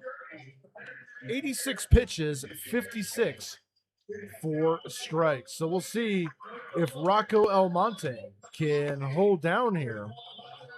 It's going to be 2, 3, 4, Forney, DeRosa, and Bolin. And here to tell you about it, it is Jalen Ferguson. Thank you very much. And what Zach McLean has really shown is how important that first pitch strike is. So Almonte is going to have to carry that over to his outing.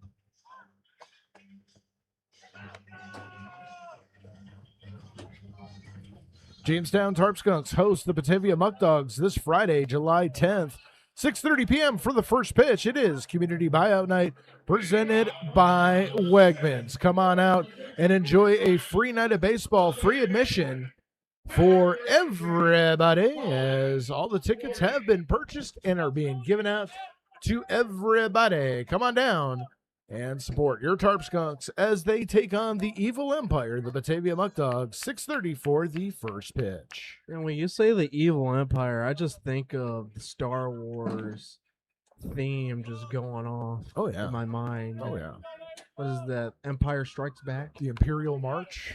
Is that one? Lays down a bunt fouled by Colden Forney.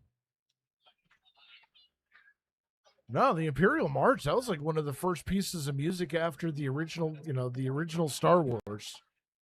I'm not going to call it A New Hope. It's just Star Wars. But, after the scrawl and the opening score and everything, the rebels are defending their ship and, there comes Darth Vader and boom, you're introduced to that Imperial March. That's the way you start a movie. Yeah. There's the 0-1 to Forney.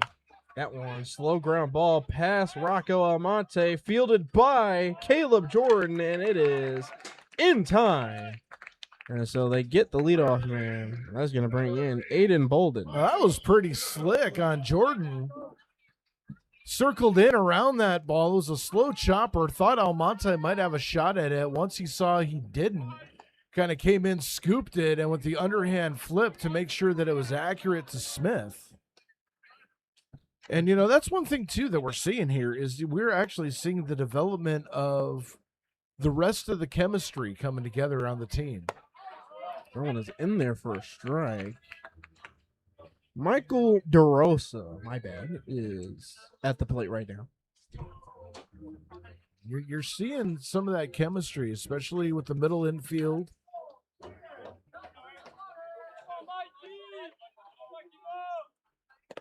That one in the dirt for a ball. 1-1 the count. DeRosa grounded out to short and grounded out to second.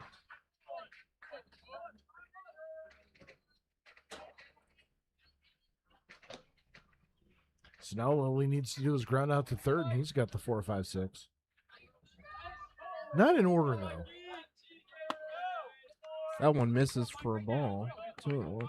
When you say in order, it reminded me of that game when Tino Masson was on. Mm-hmm.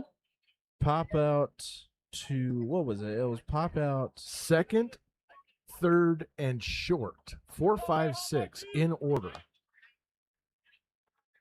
That one is a ground ball. Caleb Jordan fields it, throws on to Nolan Smith. So 2 plays to Jordan and 2 outs. That's going to bring in Aiden Bolin. And you can kind of see it in Jordan's step a little bit when he's playing. There's a little extra in that little side shuffle as he charged for that ground ball. Covered a lot of ground on that one. Aiden Bolin flew out to Grant Moore and then singled in his last at bat. You can definitely see that the sense of fun has come back. That one is in the dirt for a ball. You know what I mean by that? Yeah. There was a stretch, especially around and after that 3-game losing streak, where it almost seemed like the fun was gone. Oh, no, that was that one in the dirt for a ball. 2-0 the count. And it was after the Batavia game, the second one at Batavia where they lost, and then they dropped 2 afterwards. Kind of really sucked the fun out of everything. But again, the cavalry showed up when they needed to.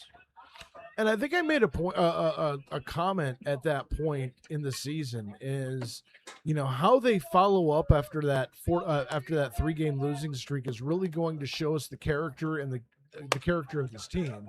That one misses inside for a ball. 3-0. Not sure where that one missed, but and it's done exactly that. After that 3-game losing streak, the Skunks, with the exception of the tie and the loss to Batavia, they've had a couple games where they've gone up big and they've let their opponents come back into it. That one is in there for a strike, and Bolin thought that was ball 4. And he's not the only one here that thought it was ball 4. That looked close to me, but well, like you said, it's all about how you bounce back. Not even just in baseball, but in any sport. Swing and a miss by Bolin, and so Rocco Almonte is fighting back here. Lost his hat. I jumped the gun there. I tagged it as strikeout on the scoreboard. It's only 3-2. So it's a full count now. Rocket Almonte looking for the punch out here.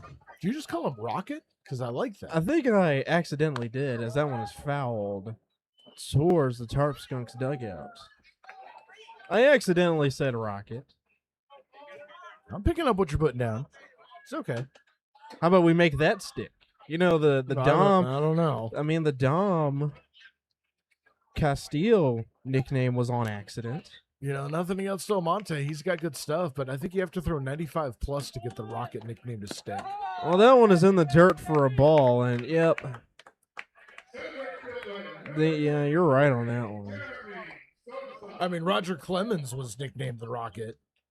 He was. It wasn't because he was throwing, 87, 89. That's going to bring in Jeremy Sosa. Of course, listen to me talk about 87, 89. I'd be happy to be able to throw 39 right now. I tried to throw a football in Batavia when they were having their football game. Ball came over to me. I tried to throw it. That one in the zone for a strike. And this is how old my joints are. I barely made it 10 yards, if that. Yeah. I think it's all about where you put your hands on the seams. Well, arthritis in my hands, I had no grip on it either. Yeah, that is true. There's that one in there for a strike. So now Rocco Almonte up in the count 0-2. You hear me up in the booth. You wouldn't think I'm a 51-year-old man. 51 going on 374. There's that one in the dirt. And is he going to be awarded a steal on that one? Yeah, that'll be, I guess, with the caveat of catcher's indifference. If you wanted to, I'm just going to put stolen base in my book. Well, he moved before the pitch, so that's most likely going to be a stolen base. I would be surprised if it's not. Well, 1-2 the count to Sosa. A foul ball at the plate. We're going to do 1-2 all over again. That was a good stay alive hack by Sosa. And that, again, kids, if you're watching ball and you have aspirations of even getting, through high school, even into this level, just remember 2 outs, choke up a little bit. Shorten that swing. It'll keep you alive at the plate. Give you a chance to drive something out for a base hit. Got to protect, got to win the battle. That one in the dirt for a ball. And as soon as I say that, Sosa goes back to full grip. Down at his lead hand down at the knob now. So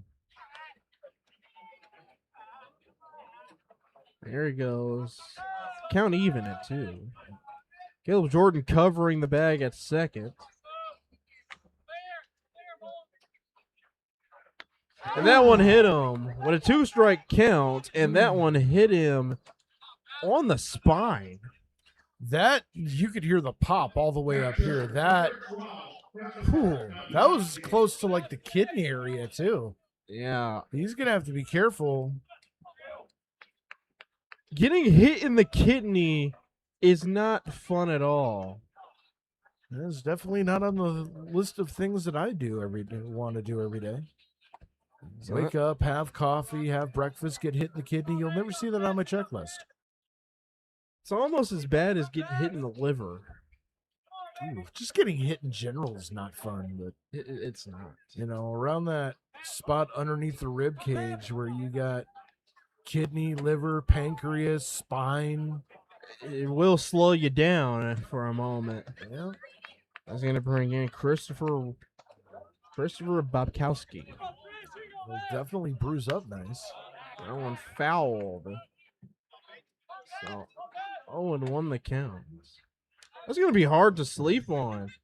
Oh. If you lie on your back. Yep. I remember back in high school and batting practice, somebody hit me in the kidney. That was pretty. Going to sleep that night was not easy.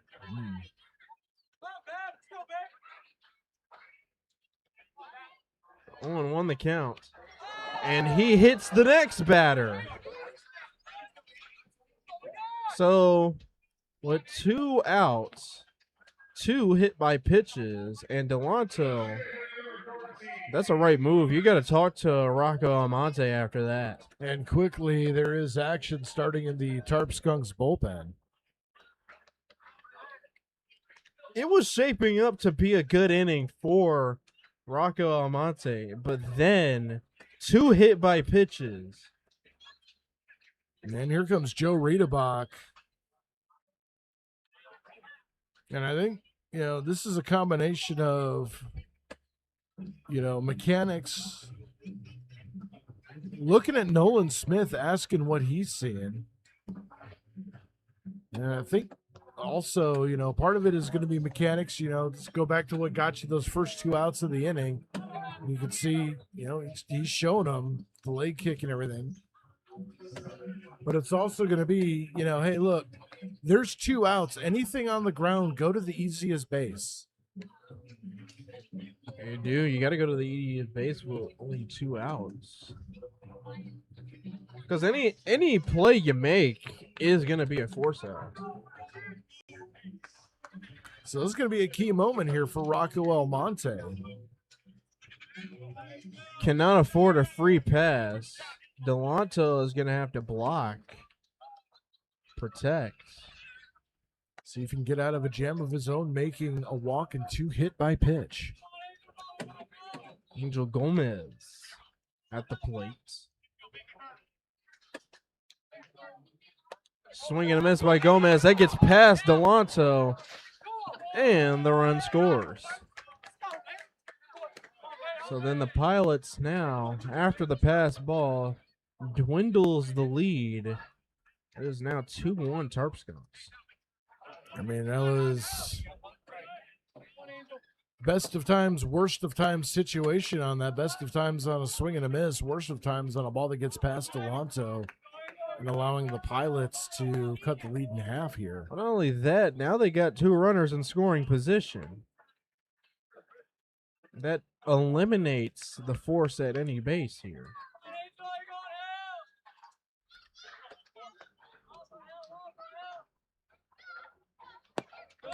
That one down low for a ball. 1-1. Action in the Newark bullpen there.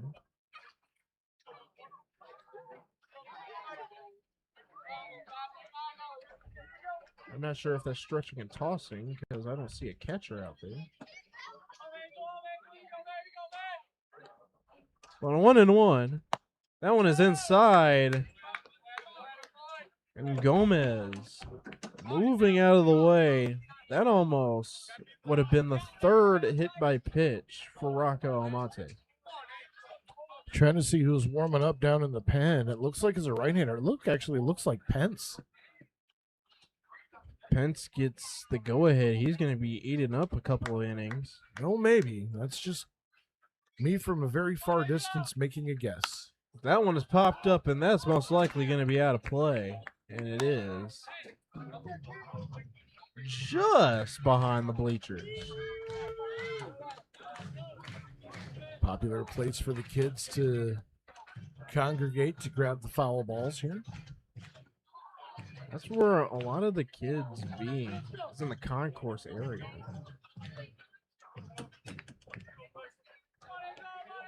Two and two.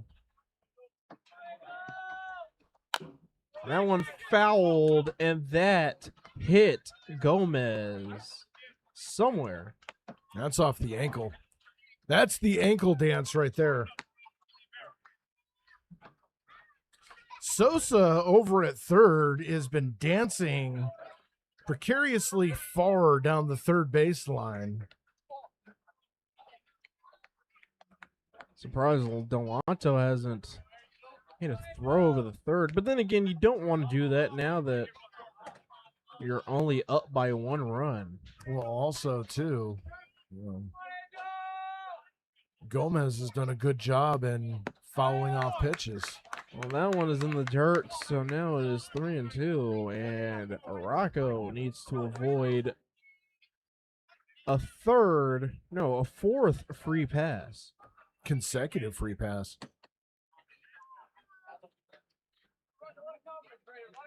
Sosa at third. Babkowski at second. 3 and 2.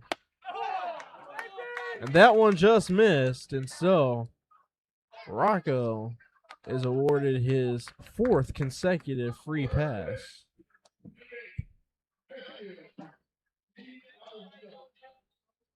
I was going to bring in Michael Diethrick.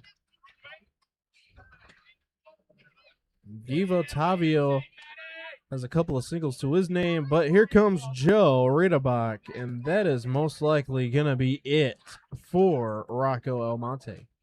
Yeah, second mountain visit. Rocco's day is done. We'll get you the new Tarp Skunks pitcher when we come back.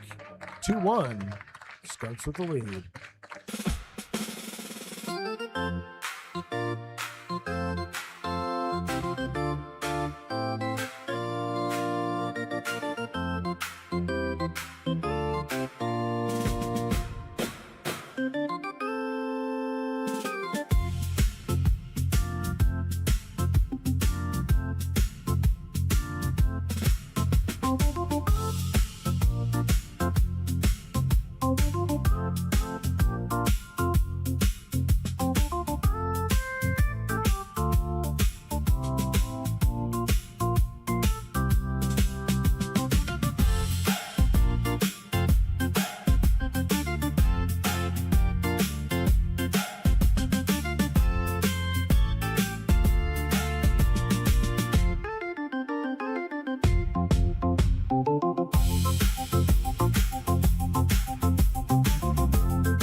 New Tarp Skunks pitcher is going to be Colin Pence.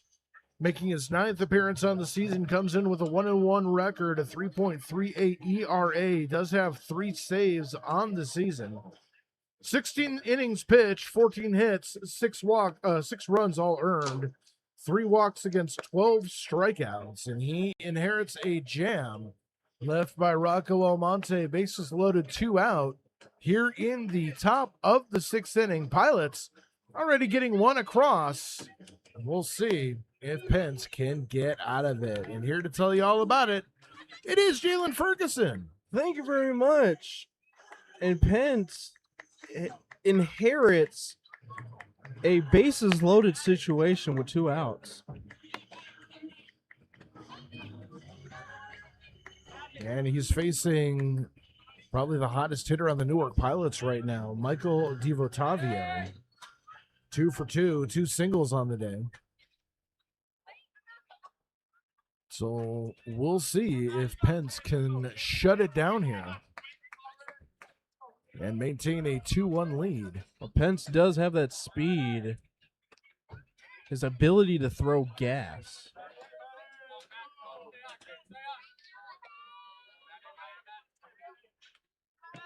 So the 0-0, that one driven out to center field. Grant Moore ranging under it, makes the catch. So 1 pitch for Colin Pence, and the inning is over. Tarp Skunks up 2-1. We go to the bottom of the 6th.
You're giving me the leadoff then.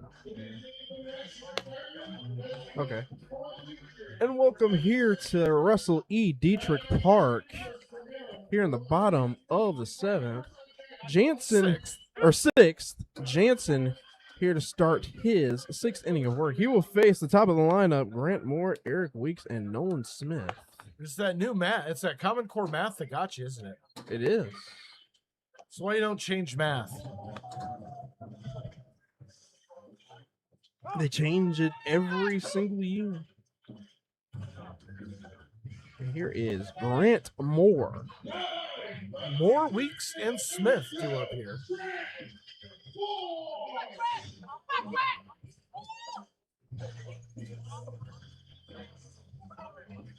Grant Moore changing his walk-up song. Interesting choice. Because that one is inside for a ball. 1-0 the count.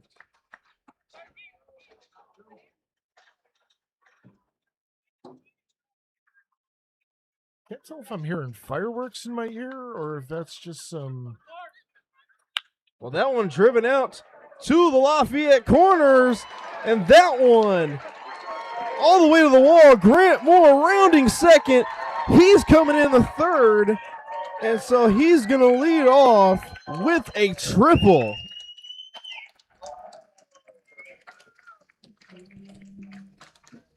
Well, Grant Moore now has 3 legs of the cycle. The only one he's missing is a home run. Single back in the 1st, a double back in the 3rd, and a leadoff triple here in the 6th. And that might be all for Jansen. And if it is, he can walk off the mound with his head held high. He has pitched an absolutely beautiful ball game. And it looks like it is going to be all for the Pilot starter, but 5 innings, 2 runs, 6 hits, including the leadoff triple. We'll get you the new pitcher when we come back. Tarp Skunks, runner at 90 feet away. We'll be back in just a moment.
New pitcher for the Newark Pilots is number 19, Liam Wagner.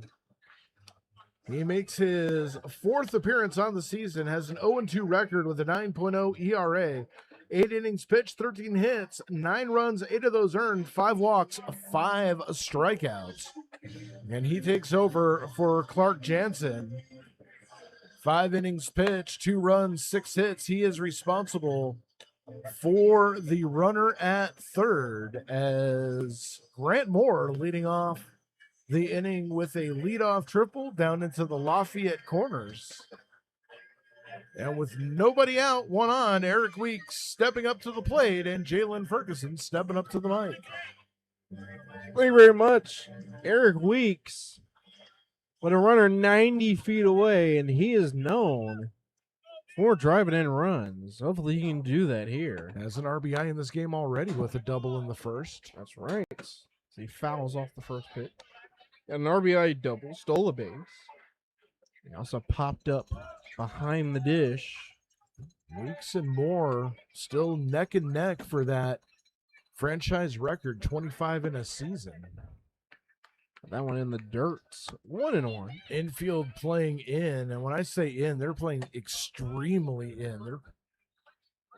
It's almost bunting distance. That one is outside for a ball. 2-1. They took a step back, but the first couple of pitches, the middle infielders were 2 steps in on the infield grass. I mean, you don't get much more in than that. So 2-1. Eric Weeks. It's now 3-1. Eric Weeks can draw a walk here. That'd be best case scenario for the Pilots. Drawing a walk here. In all honesty, yeah, because then that sets up a double play. Even on a double play, yeah, you surrender a run for 2 outs, but. Or just going to drive that one into the outfield. Under it is Sosa. Grant Moore coming in. It's a race to the plate, and he's in there. So a sacrifice fly for Eric Weeks. Grant Moore coming in. It is now 3-1 Jamestown Tarp Skunks. Yeah, you know, Weeks got that one out there. I didn't think he had enough under it, and Grant Moore testing the arm of Sosa out in center wins that battle, but only by a step and a half. 3-1 Skunks. And Nolan Smith stepping in. That one outside for a ball to Nolan Smith. Nolan Smith, he walked and lined out to Forney. 1-0. That one driven and fouled.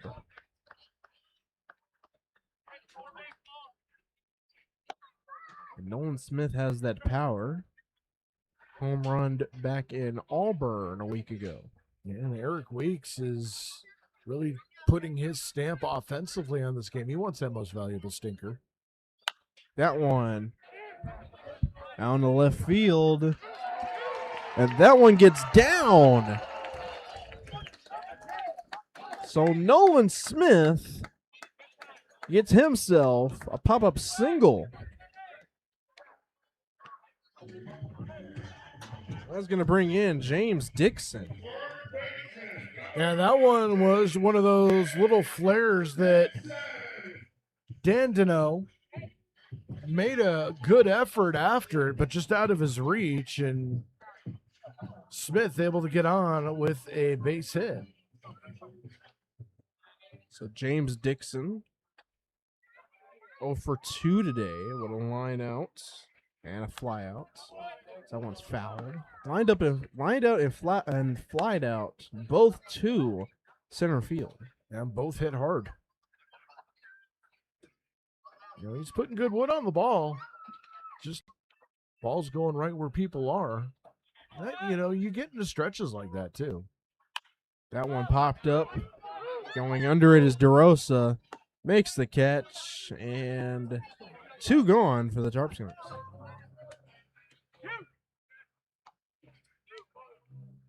Not the result that Dixon wanted there.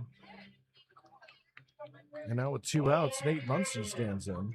Again, he's making contact, but he's hitting it in directions where people are. But Muncie, let's see what he can do with Nolan Smith at first. That one misses the zone. 1-0 the count to Muncie. Eric Weeks with 2 RBI in this game. Dom Costello with 1. Grant Moore with 3 legs of the triple. Or cycle. And that one's a ground ball to Castillo, and he's going to step on second for the out. But on a 1 run, 1 hit, we go to the top of the 7th. Tarp Skunks increase the lead. It is 3-1.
And welcome back here into Russell E. Diethrick Park. Tarp Skunks were able to increase their lead. It is 3-1.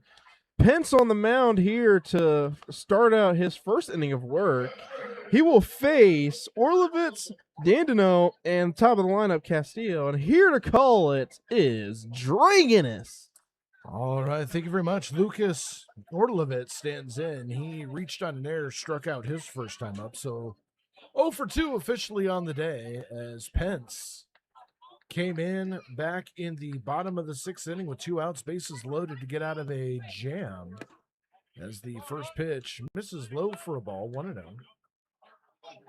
Rocco Almonte started off the 6th rather quickly, a couple of quick ground balls to second, but then walked a man, hit 2, walked another, as that one's fouled. And a wild pitch scored a run. Count goes to 1-1. Again, though, a very briskly paced ball game. We're in the top of the 7th inning, just past the 2-hour mark. Yeah, the sun is still up. Usually that wouldn't be the case. Yeah, squares to bunt. That one's fouled. And count goes 1-2. That definitely made James Dixon come in for that one. Well, that'll wake you up in the morning, lad. I was going to say better than a hot cup of coffee, but there's nothing better than a hot cup of coffee to wake you up in the morning. Yeah. 1-2. That one's fouled off. Right side out of play, and we'll do 1-2 all over again. And that's the thing of the Pilots having that fight in them, trying to stay alive in that at-bat. So they have been very hard to strike out. Give them all the credit in the world. They're hanging in there. It's one of the best teams in the league. That pitch, line down the first base line. That is going to be a base hit. Hit the bag at first, turning the corner, but holding is Orlevitz with a leadoff single. And that'll bring up the bottom of the order, Justin Dandino.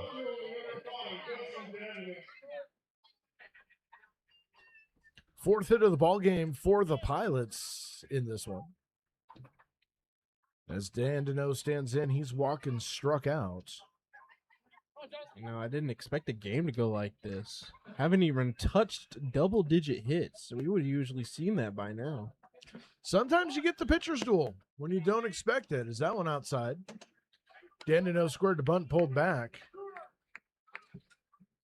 Why is the scoreboard controller not doing what I'm telling it to do today? It's having a day. I might need to run an update. Squares the bunt, snap throw over to first. Orlevitz back. One thing the Tarp Skunks have to work on is defending the bunt. Yep, Dandino is committed here. As a Butcher Boy play pulls the bat back, fouls that one off just underneath of us. That is what we call a slash bunt, making them think that you're going to lay down a bunt pullback and then slash. That's the old Butcher Boy play. Named back in, I think, the 20s or the 30s. Squirt a bunt again, and Pence misses with a fastball out. And this is an interesting chess match here. Dandino is trying to give himself up. Pence is not giving him much to give himself up on. There's the square again. This time a nice drag bunt down the first base line. Smith has it, flips over to Pence covering, and Pence does not touch the bag as the bunt is good. Both runners advance, and there are two on with nobody out. Very rare you see somebody slide in the first base, but Pence never touching the bag. I think, that might have been an intentional, in his mind, he slid into the bag to keep Pence from, instinctively trying to step on his hand or something. That's a great heads-up base running there. So nobody out, two on here. Top of the seventh inning, Pence in a little bit of trouble, squaring to bunt, and bunting it foul is Castillo. They're playing for that run. Yeah, they're really trying to, I think, like you said, playing station to station. They're not really the type of team to lace one in the gap there. Trying to get all their runs in the infield. Only 26 extra bases for this team. Is that one? Oh! Delonto's glove didn't move, but it was called a ball, I guess, on the inside corner. That was as close as that one gets. Yeah. 1-1 the count. Not a lot of fans here enjoyed that call. So that one's fouled back. And the bunt taken off now. Well, that's the risk that you run here when you foul it off. Well, they took the bunt off before that pitch. That was a full swing. 1-2. Castillo waiting. And the pitch. just off the outside corner, 2-2, and Pence is not getting anything on either side of the plate. That's the thing. I'm not too sure if the umpire narrowed his strike zone there.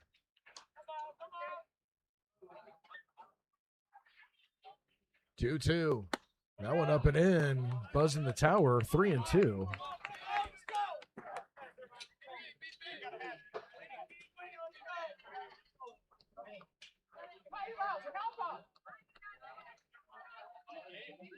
Pence needs an out.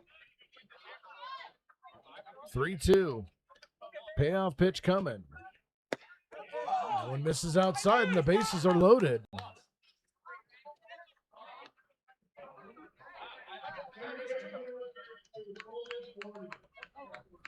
That's the thing here. You didn't want to lose the batter when you were up in the count 1-2, but now bases loaded, no outs. This is a horrible position to be in. Corners in, middle infield at double play depth. Outfield playing pretty straight away. Grant Moore shading a little bit to the left side of the second base bag as Colton Forney stands in. 0 for 3 on the day. Grounded out to third, grounded out to second, and struck out. And Pence would like a strikeout here. First pitch. Missing outside for a ball, 1-0. You know, that first pitch strike, it has to be incredibly important, but it hasn't been the case here. Just finding the strike zone with every pitch is starting to become more and more important. 1-0. There's a ground ball to second. That could be 2. Flip to second for 1. On to first, 2. A double play. A run scores. But the Skunks take 2 runners off the bag. 2 outs. And with the runner 90 feet away, Michael DeRosa stands in. 3-2 Skunks with the lead.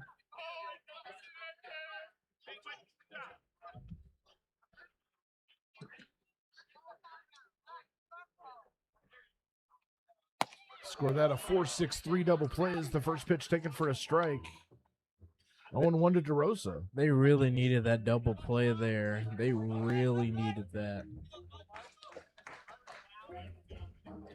There will be an RBI. As DeRosa takes one out high. 1-1.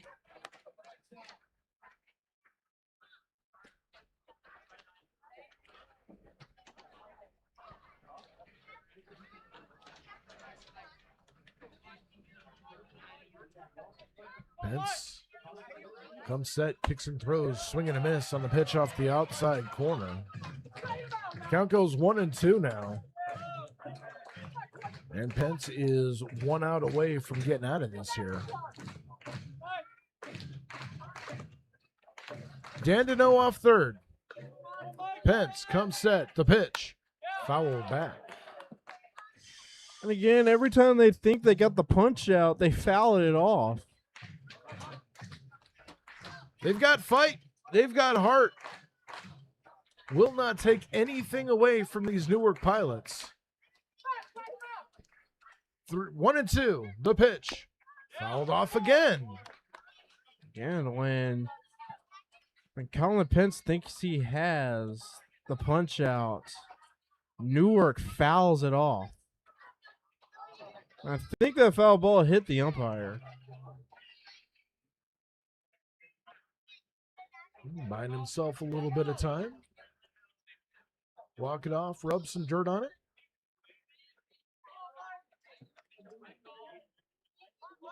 Medical advice in the 70s and 80s was the greatest. Just rub some dirt on it, kid. It'll be fine.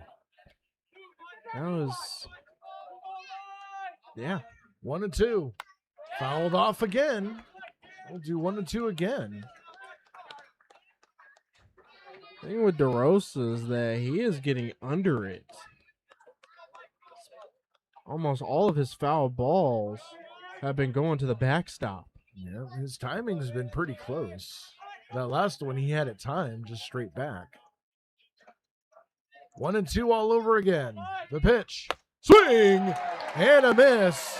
And Pence gets out of it, but not before giving up a run on 2 hits, 1 runner left on base. We go to the bottom of the 7th inning. It's stretch time here at Diethrick.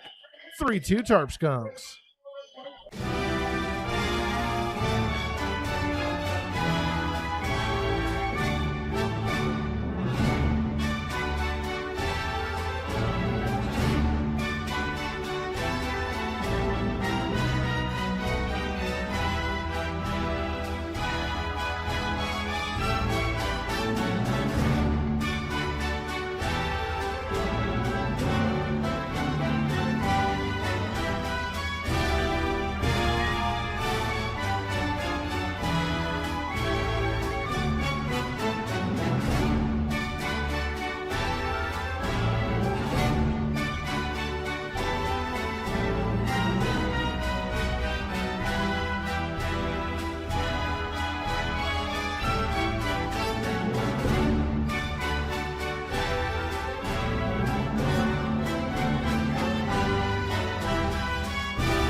Russell E. Diethrick Park, Delanto, JRC, and Don Costello, the 3 due up here for the bottom of the 7th. And here to call it, it is Dre Guinness. All right, thank you very much. Wagner still in the game. Came in from relief for Clark Jansen. Pitched pretty good for Newark here tonight. He's going to face Paul Delanto, JRC, and Dom Costello. Delanto doubled back in the 5th, was driven home by Dom Costello. Also grounded out to second, so 1 for 2 for the Tarp Skunks backstop here tonight. Like to invite you all to come down to Diethrick Park this Friday night as the Evil Empire. The Batavia Muck Dogs coming to town, 6:30 for the first pitch, 6:20 for the pregame on the YouTube. As there's a high fly ball left field deep, way back there, and it is off the wall. Delanto holds into second with a leadoff double, and he just missed a home run by about 10 feet. He missed it, and not only that, Dantino, it looked like he was under it and then slipped once he got to the warning track.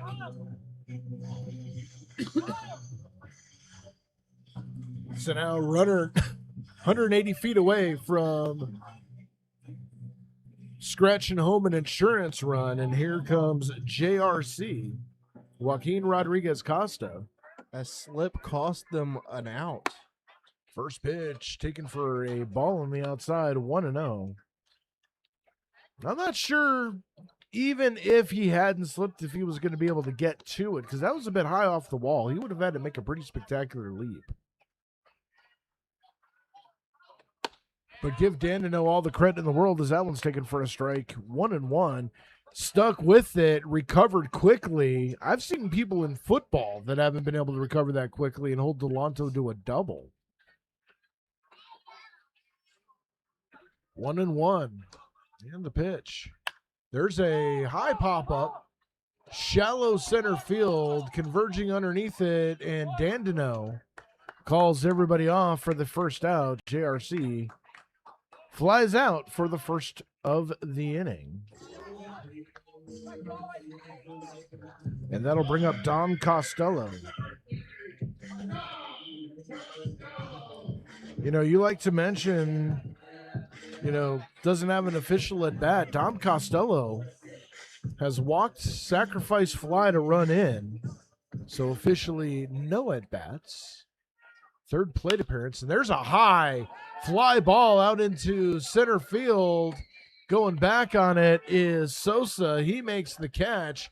Tagging and moving to third is Delanto. That one had a loud sound off the bat, but just died as it got to the outfield. Yeah, that one, he made solid contact. I thought that was going to drop into the gap, but Sosa was able to be there and make the play. So quickly, there are 2 down here. Caleb Jordan stands in with a base hit. Will give the Skunks an insurance lead.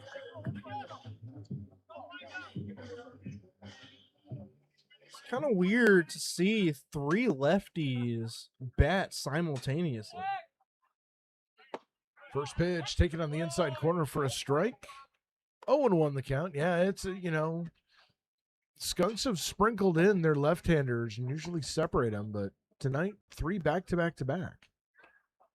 0-1.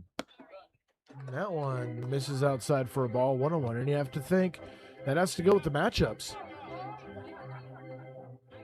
Jansen, there wasn't the biggest body of work on him, but the book might be lefties hit him. So that one misses inside, 2-1. See, that's the one issue when you're playing the Pilots is they have a lot of pitchers on their stat sheet that have small sample sizes, so it's really difficult to figure out a book on these guys. Do they excel better to right-handers? Do they excel better to left-handers? What's their first pitch percentage is fastball? What's the first pitch percentage is strike? You can't really build that up. Yeah. 3-1 now to Costello. Is that one inside? And Costello draws a 2-out walk. Runners at the corners now with 2 down. And that'll bring up Tito Kiefer. And for Kiefer, he's due 0 for 2 on the day. Ground out to third and a fly out to left field.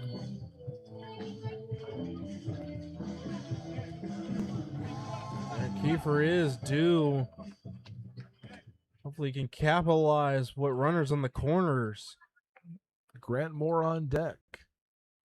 2 down, 3-2 ball game. Skunks with the lead. First pitch, there's a little flare behind second base. Going back on it is Forney, and he puts it away, and the inning is over. Skunks unable to score after the leadoff double by Paul Delanto. We go to the top of the 8th inning. It's still 3-2 Jamestown.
Welcome back here to Russell E. Diethrick Park. Jamestown up 3-2. Colin Pence out for his second inning of work. He will face Bolin, Sosa, and Babkowski. And here to call it is Dre Guinness. All right, thank you very much. And once again, they do the Timbits contest down on the field in between innings. And do we get any Timbits? No. They don't think of us up here. No. We get no Timbits. I want some. I want some birthday cake Timbits. That sounds nice, actually. Aiden Bolden stands in, facing Colin Pence, and the first pitch is taken for a strike as we're lamenting our lack of sugary donut snacks. That was funny. Back at home, there is no Tim Hortons. You'd figure there would be out in that part of town, as that one's fouled off to the right. 0-2. Back at home, there's Krispy Kreme, Dunkin' Donuts. If you wanted to go to Tim Hortons, you would have to go to Indianapolis. Well, you want a hot take. Krispy Kreme's overrated. Dunkin' Donuts is trash. It's all about Timmy's. That one's fouled off. We'll do 0-2 again. I'll give you Dunkin' Donuts. Krispy Kreme, They're mid. See, here's the thing. I haven't had Tim Hortons donuts, so I can't really state my opinion on that. You got DoorDash. Swinging a foul at the plate, 0-2. But as I was talking the other day, if you put a donut in the microwave, I still haven't done it. I haven't had an opportunity, though. this is elite level knowledge. Am I going to have to get donuts tomorrow morning? Yes. That one misses for a ball, 1-2. Again, this is elite level knowledge I'm giving you. Donut in the microwave. Okay, I'll give it to you that, because it'll be warm, it'll be better. Swing and a foul tip. Delonto unable to hold on to it. As that one launched off the edge of his glove. Count still remains 1-2. Krispy Kreme is like biting into a ball of grease. It depends on where you get it from. Any Krispy Kreme, it don't matter. If you get it straight out the fryer, then I'll give that to you. No, I've had, like hour-old donuts. There's a weak chopper toward third, foul. Dunkin' Donuts just tastes like they put it in the microwave. Dunkin' tastes like they just gave up trying. Like I said, put a donut in the microwave, but like I feel like Dunkin' Donuts' whole structure is just microwave. They need to put some flavor in their donuts, is what they need to do. 1-2 the count. And the pitch. Another foul back. Them Bolin staying alive. Newark has been doing that all day, making them work for that strikeout. Pence has been coming in with nothing but heat. See if he comes back with another fastball. There's a chopper toward short. Kiefer tried to glove it on the backhand, in and out of his glove. And Bolin's aboard. We'll see what the call is on that one. It looked like Dixon was going to go after it, and Kiefer called him off. That is going to be an error on Kiefer. That is the second E6 delivered to Kiefer.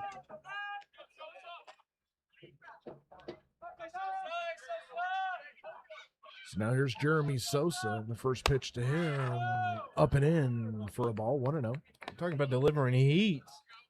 I don't even think Sosa blinked and saw that one hit the glove. Sosa's grounded out to first, struck out, and was hit by a pitch. Swing and a miss. That was power on power. Yes, it was.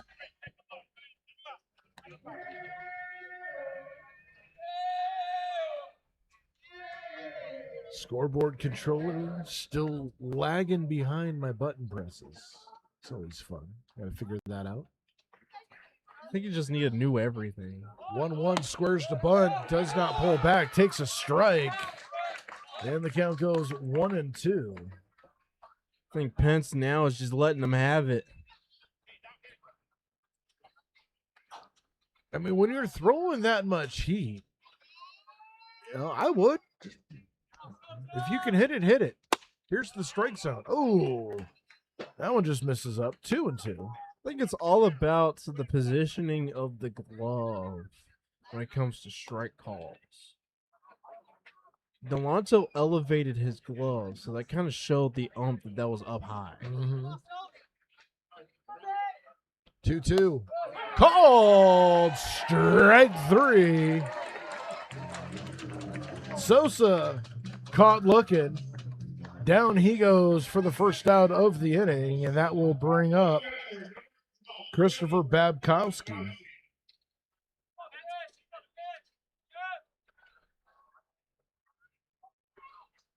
First out of the inning. And Babkowski stands in, also 0 for 2 with a hit by pitch the last inning. Or his last at-bat. Swing and a miss, first time. Yeah, Pence is just letting him have it. He's been attacking that zone ever since the top of the 8th started. And you have to believe there was a bit of a conversation in the dugout about this very thing as there's a ground ball to short. Could be two. Kiefer steps on the bag at second, throws on the first. Two. A double play. And the side is retired. No runs, no hits. One runner left via the air. We go to the bottom of the 8th inning. It's still 3-2 Skunks.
And welcome back here to Russell E. Diethrick Park. Wagner here to start his 3rd inning of work. He will face the top of the lineup of Grant Moore, Eric Weeks, and Nolan Smith. And here to call it is Dragonis. All right, thank you very much, Jalen, as we go to the bottom of the 8th inning here in an exceptionally tight pitching duel here. Zach McLean started the game. He went 5. Gave up no runs on 3 hits. His counterpart on the day, Clark Jansen, he ended up going 6. Gave up 2 runs on 5 hits. Bullpen each has given up a run, and this has been a pretty solid ball game as Grant Moore stands in 3 for 3 on the evening.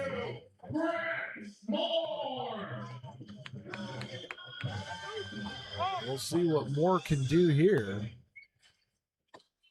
as Liam Wagner kicks and throws, and the first pitch of the inning is taken outside for a ball, 1-0.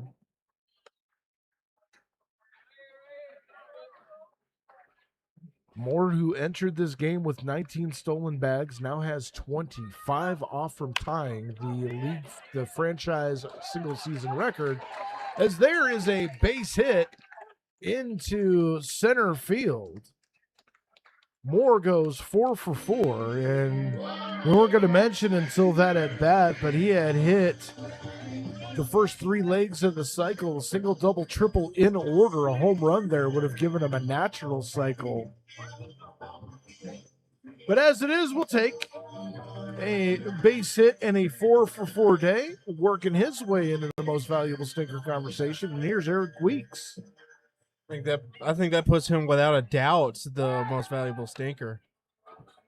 Well, you know, Weeks has done a good job knocking a couple of those in, and both those have been Grant Moore, so.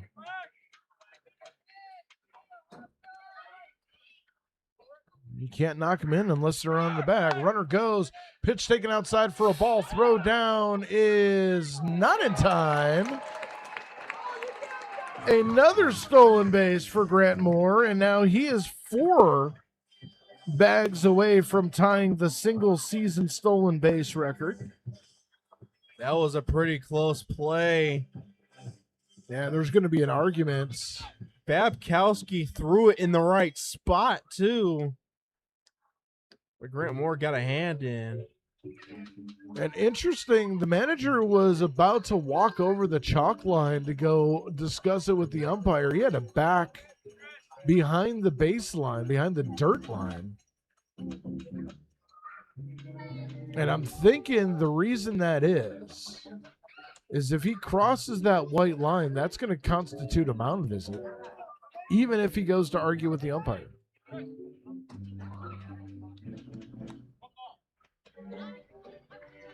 As the meme music has now taken over Diethrick Park. 1-0 to Eric Weeks is now more off second. And there's a high drive left field deep. Going back in. That ball is gone.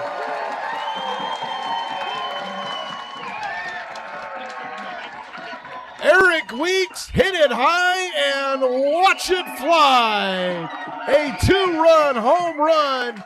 His second on the season, and it is now 5-2. And he completely demolished it off the bat, pulling that one deep out to left field and over the blue meanie, getting him his second home run of the season. Well, I think your offensive most valuable stinker might just now be most valuable stinker is Eric Weeks with 4 RBI on today.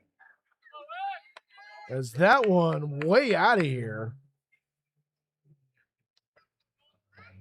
And then the first pitch to Nolan Smith was taken for a strike. Next pitch, said he went around quickly 0-2. Yeah, that was the home plate umpire's call there. No, now they're saying it's 1-1. I don't know. I'm going to stick with the 0-2 until I hear differently. That one misses for a ball.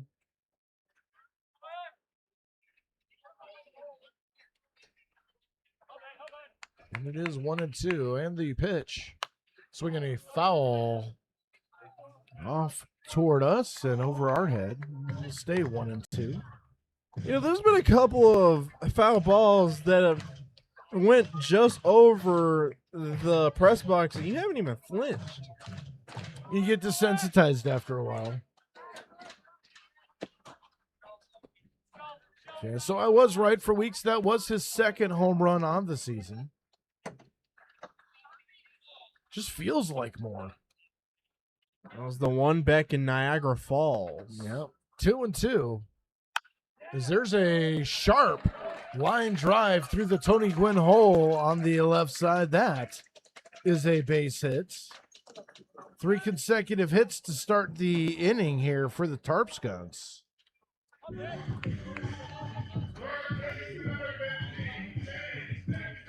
And as James Dixon will stand in now. Nobody out. And a runner at first.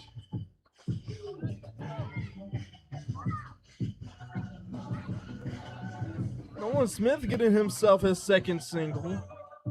He's been getting on base recently. For the Tarp Skunks, that's their 11th hit of the ball game. You were talking about double-digit hits. Well, there you go. As the first pitch misses for a ball, 1-0. We waited up until the 8th inning, but now I think the Tarp Skunks have figured it out now. Sometimes that's how it happens. As that one misses up. 2-0.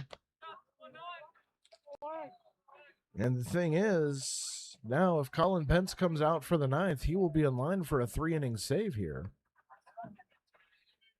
This is a save situation anyway, so if anyone comes out, they're in a save situation.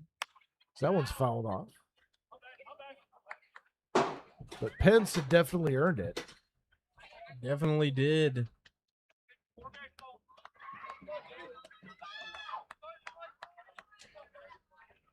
Pence having to get himself out of a jam.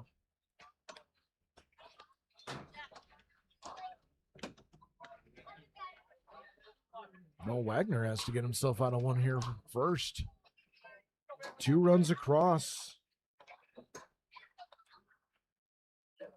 Grant Moore started it with a single, stole a bag. There's a fly ball out into right field, but going under it is Bolin. He makes the catch for the first out of the inning. And that'll bring up Nate Muncy. Now batting for your Jamestown Tarp Skunks, the right fielder, number 44, Nate Muncy.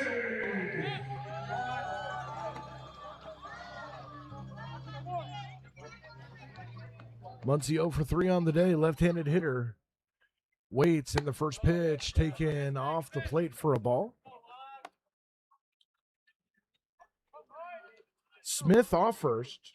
Grant Moore led off the inning with a single, stole a bag, scored on the 2-run home run by Eric Weeks. As that one misses. And it's 2-0.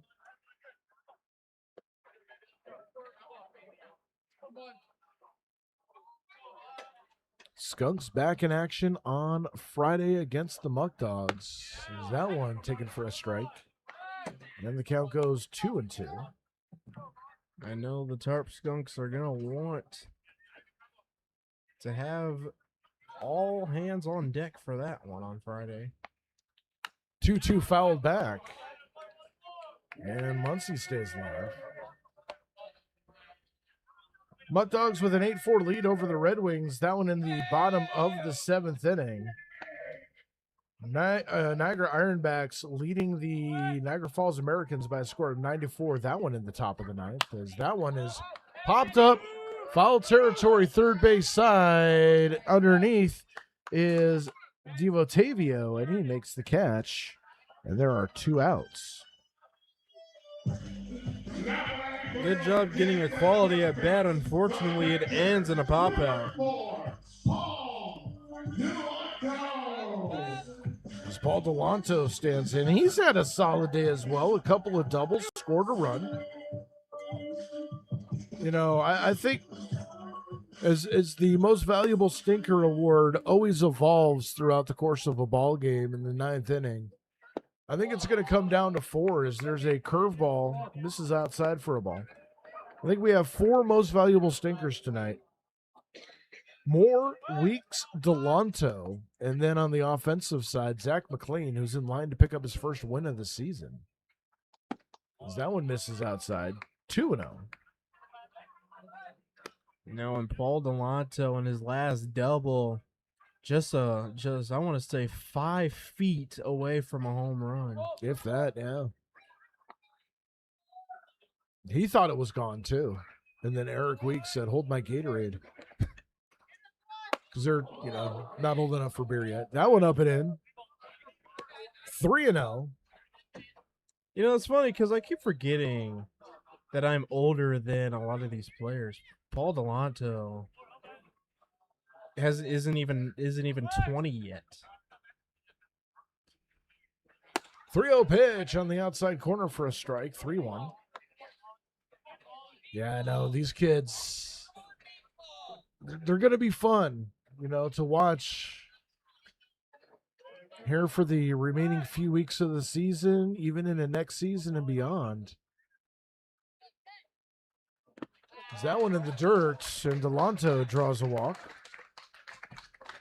And with 2 outs, runners at first and second, and that's going to bring up Joaquin Rodriguez-Costa. And JRC has been putting solid contact on the ball. Now he's going to need to put it in the correct spaces. Well, now that breeze is starting to pick up a little bit. You get something out in the right field with a good amount of backspin, and that breeze that's blowing in a little bit will actually allow the baseball to walk over the fence. So see if you can get one up in the jet stream. That gap in right center field looks very promising, but also down the left field line. Oh my goodness, Dandino is playing almost in left center field. There is almost about 60 yards between him and the line. Maybe more. JRC stands in. First pitch. There's a high drive down the right field line, hooking foul. And like I'm saying, making solid contact, he's just pulling it. Got to straighten it up a little bit. Just a little early on a fastball, and just the sound of the ball off the bat. I've seen JRC in batting practice. He has that power. That one in the dirt gets away, but no advance. As Babkowski able to jump on that one in a hurry. 1-1 goes the count. It just got past Babkowski, but it didn't go past him enough. Here in Diethrick, the backstop is a lot further. 1-1 the count and the pitch. Swinging, there's a shot into right field. That's going to fall for a base hit. Turning the corner at third and heading to the plate is Smith. He will score. Holding at second is Delanto on the throw, and JRC with an RBI single. It is now 6-2. I think he broke the bat on that one because it sounded the crack of the bat. That one was a single. It sounded like a baseball bat gave its life for a good cause. So with that single, runners remain at first and second. And that'll bring up Dom Costello. And the first pitch he sees is outside for a ball. JRC's bats did sounded like it gave its life. Got to commend the fallen soldier. Costello 0 for 1 officially with a walk and a sacrifice fly that drove in a run. There's a ground ball up the middle. That is stopped at second. The throw in is in time. They got him. Forney with a great play behind the bag and a quick throw to Castillo at second to get JRC ahead of the throw. But 3 runs come across on a few hits. We go to the top of the 9th inning. It's 6-2 Jamestown.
Six-two as we go to the top of the 9th inning.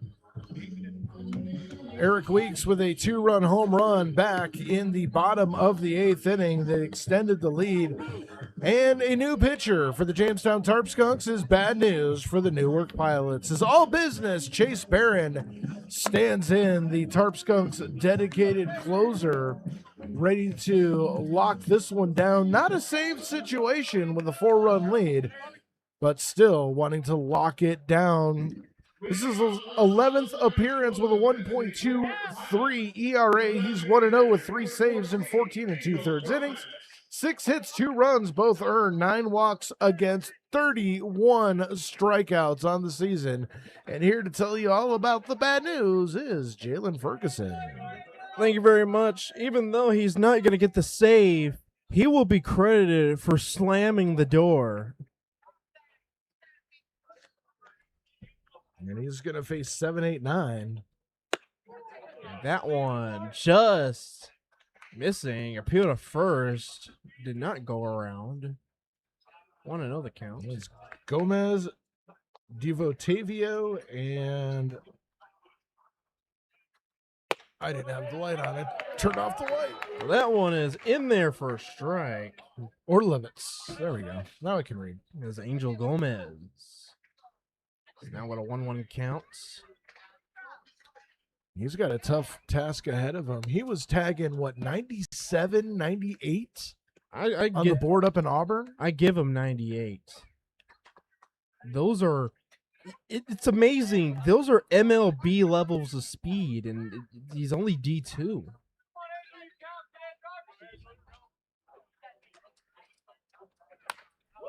That one fouled, and so now it is 2-2 the count. You know, if you're hitting against that at this level, you're almost take it back as a moral victory going back to the dugout saying, at least I made contact. I mean, Pilots have not been able to strike out easily as that one down low for a ball. You know, that's a lot of credit to the hang in there with them ism that the Newark Pilots has. Is that a thing? Hang in there with them ism? I think you might have just made something new. There's a lot of apostrophes in that. That one in the dirt, and he walks the first batter. And Delanto, I'm going to walk back up the mound. That's going to bring in Dievotavio. Dievotavio. It's Dievotavio. easier for me to say.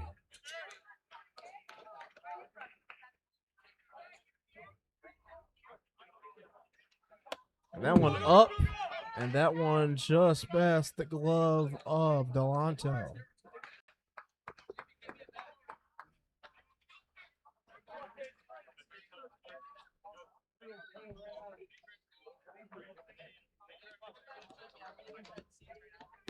That was the second pass ball for Chase Barron. Well, Barron needs to do what Barron does best. Just got to throw strikes. Don't even worry about the runner. Yep. Inconsequential at this point. And that one Oh. just missed. Where did that miss? Where did that miss indeed? But nonetheless, 2-0 to Dievotavio.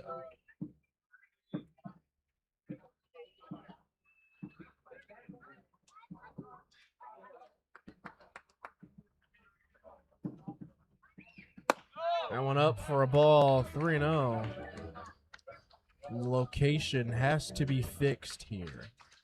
Because again, free passes will kill you in this league.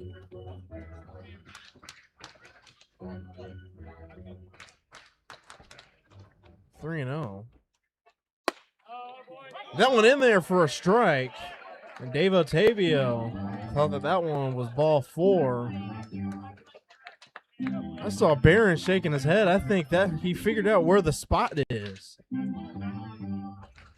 Well, see if he can go back there.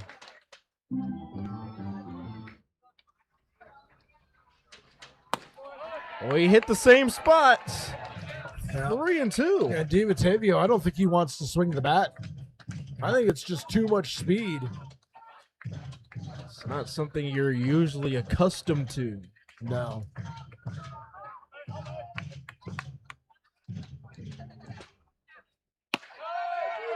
Oh, man. That one just missed. So, Chase Barron walks the first 2 batters he sees. That's going to bring in Lucas Orlovitz.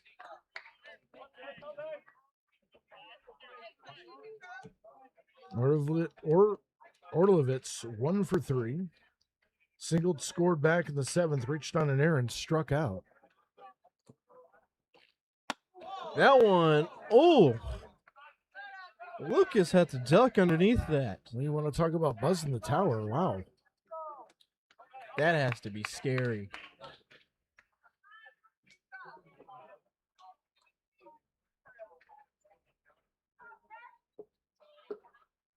Well, 1-0.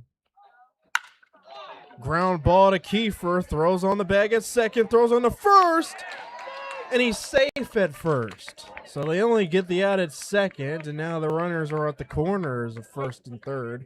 That's going to bring in Justin Dandino. And I'm going to leave that one alone.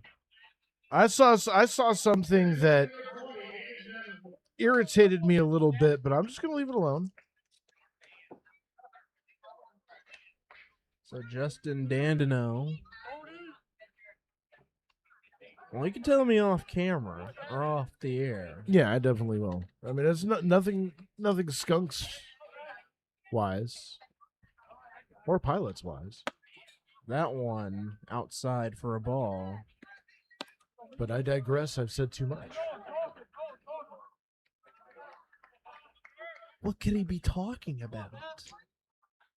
Well, if I'm not talking about the Skunks and I'm not talking about the pilots, it doesn't leave many options. That one down low and in for a ball. 2-0. The power of deduction.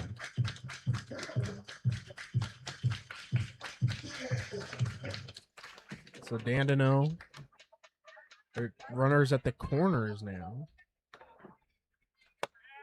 That one in there for a strike. So 2-1. So that's where the sweet spot is. It's going to be the inside corner to the left-handers, outside part of the plate to right-handers. Barron's getting nothing on the dominant hand side.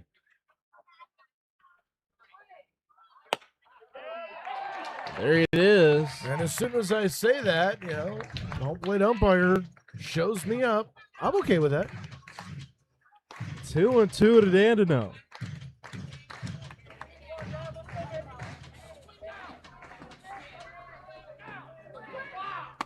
That one outside for a ball, and now the count is 3-2.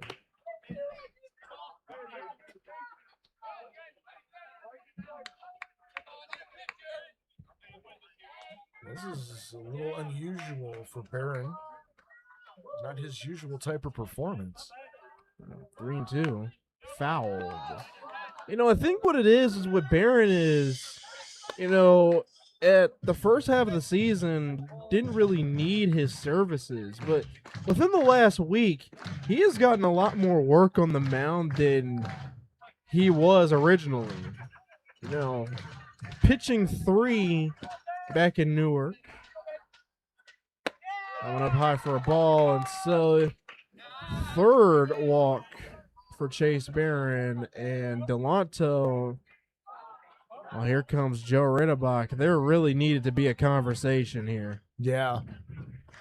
And you've been a pitcher. You've had those conversations. What is that conversation? I mean, look, force it. It's not even just for the pitcher, this conversation. This conversation is for everybody in the infield. I mean, a force at any base, and you got to turn 2 here to end the game here. You don't want... I mean, yeah, you really don't want them to score on you. I keep saying no lead is safe, especially with 1 out. So now the tea party at the mound is over.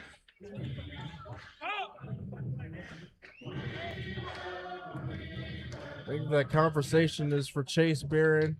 Focus on the batter.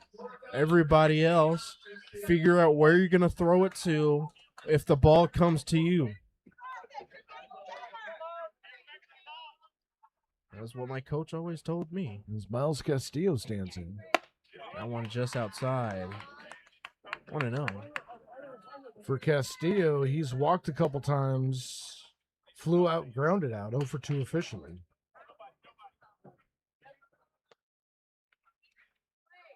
That's a ground ball to Nolan Smith, and that gets past Smith. So 1 run's going to score. Throw in the second, and another run comes across the score. Jamestown now up 6-4. The lead has been dwindled down to 2.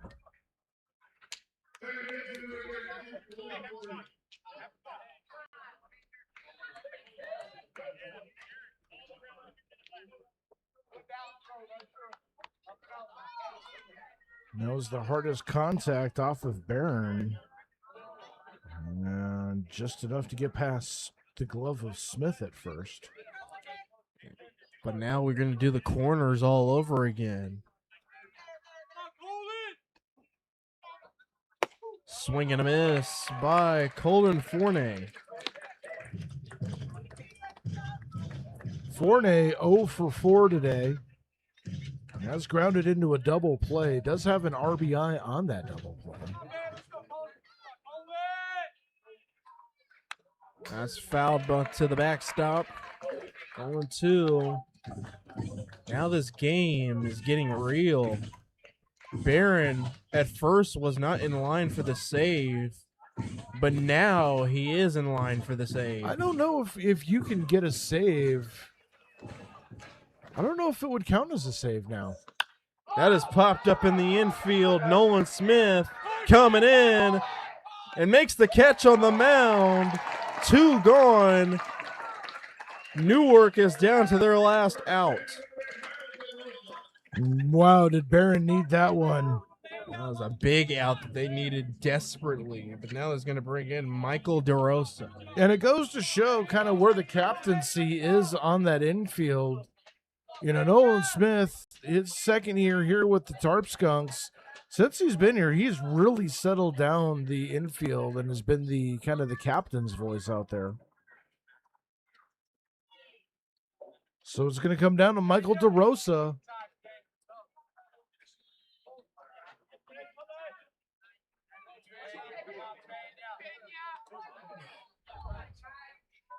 So Michael DeRosa. As the Pilots are down to their last out. That one in there for a strike. Importance on how crucial first pitch strike is.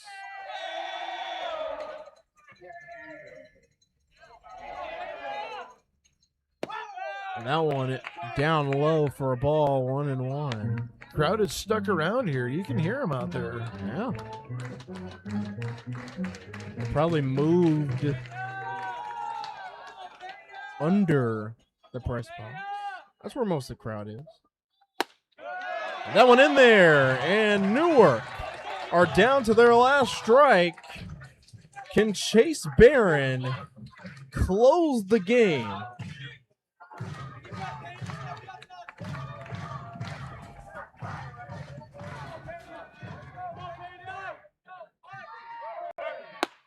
Here it goes.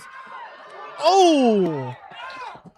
As there was a steal there, Delanto throws to second, and the run scores. Newark has now dwindled the lead down to 1, 6-5. I don't really agree with the throw to second call. Yeah, especially since no one was covering. No one was thinking it. And now, on to the last strike here. And oh man, that one just missed. You know, nothing is ever easy. It's not.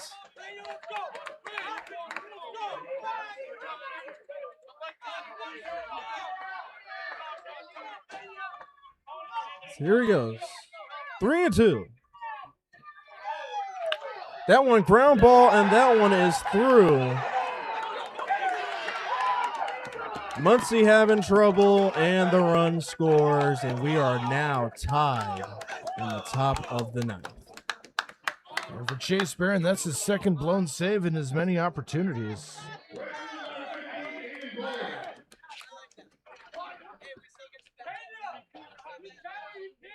And as we thought that would be the end of the ball game, nope, we still got more.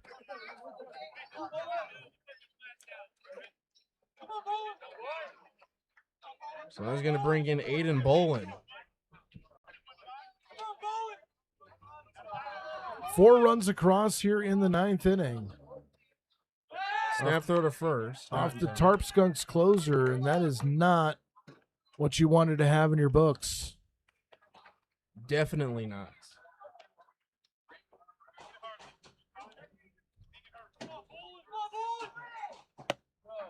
That one just missed.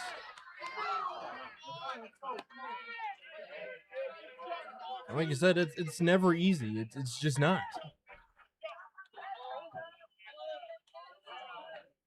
Nonetheless, I want to know. That one in the dirt.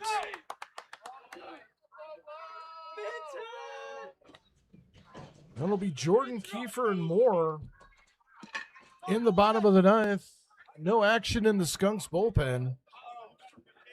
I mean, I don't know what else to do, especially after this situation. That one fouled at the plate. And that one hitting Delanto. And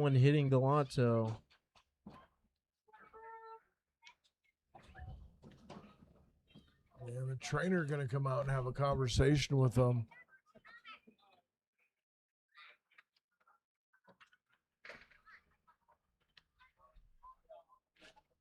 Getting tagged with a ball off the bat, probably going 105, 110 miles an hour.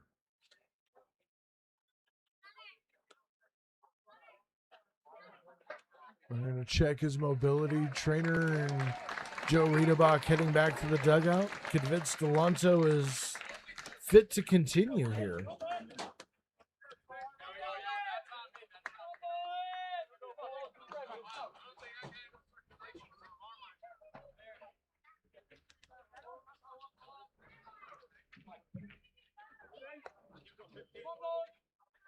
So 2-1 to Aiden Bolin. That one is a ground ball, and that one's going to get through.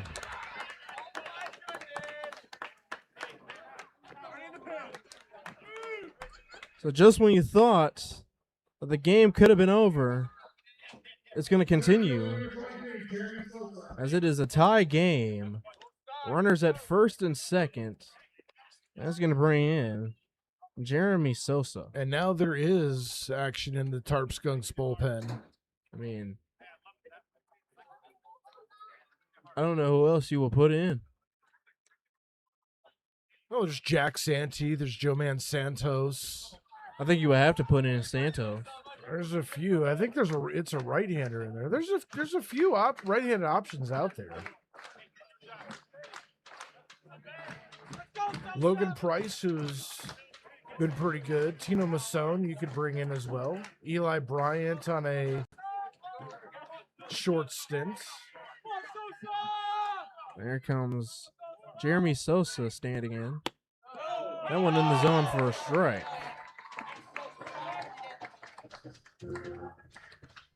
Oh, and 1 the count.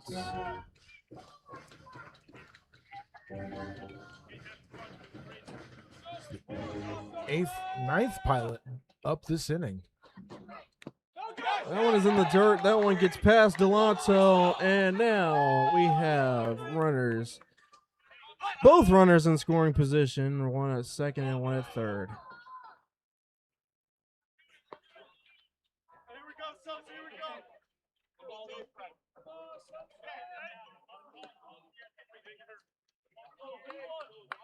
Best case scenario for the Skunks is get this last out and quickly get a run to put this game away in the ninth. Again, if they go to the ninth, there would not be extra inning rules. That one just missed. 2-1. No, there would not be extra inning rules in the ninth, but they've got Jordan Kiefer, I think Jordan Kiefer and back to the top with Grant Moore. But you don't want it to go into the 10th. You don't want another tie. And that one misses. I mean, you also don't want that to happen either. Another tie. I mean, you don't win, but you don't lose. But again, it's shades of Niagara back on Friday. 3-1. That one just missed.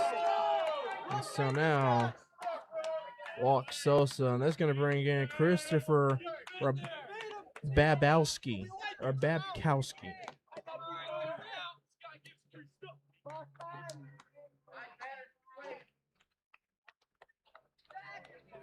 And that is going to be it for Barron. Yep. That's going to be it for Barron. It looks like Joe Man Santos coming in for the Skunks.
And welcome back here to Russell E. Diethrick Park. As Joe Santos will be the one to come onto the mound. He will face Christopher Babkowski. Yeah, Joe Man Santos, he's got a tall task ahead of him. All he needs is one out, but the bases are loaded. Two down here.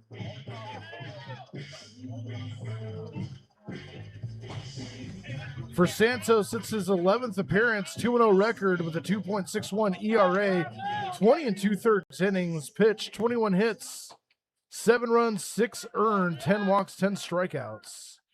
So it's going to be up to the left-hander here with the bases loaded against Babkowski. That one is inside for a ball, 1-0. And Babkowski may have made a mistake by jumping out of the way of that one. If he had let that hit him, Newark would have had the lead. That's something that Joe Ridebach wouldn't want, especially having Joe Santos coming out of the pen. So that one misses. And so we are seeing same thing from it's the location. 2-0. That one just missed. 3-0. That, I mean, he's hit. There have been a number of pitchers that have hit the target where the catcher's glove has not moved. I mean, I don't even know what to do anymore. A 3-0. That one is in there for a strike. That was the exact same pitch. All right, I guess that's what we're doing tonight. 3-1 to Babkowski.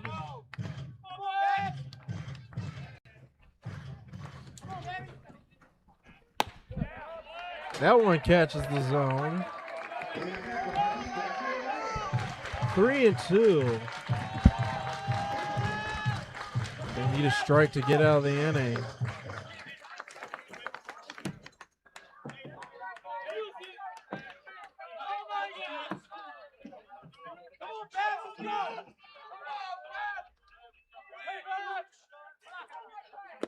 And that one in the dirt. And the Pilots have now taken the lead. The Pilots are now up 7-6 on Jamestown, and that's going to bring in Angel Gomez. And this will be his second at bat of the inning, as the Pilots sending 10 around already.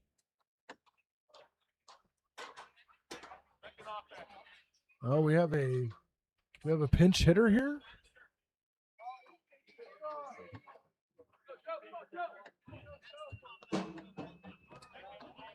Trying to get a number 14. Nope, that's still Angel Gomez. Okay.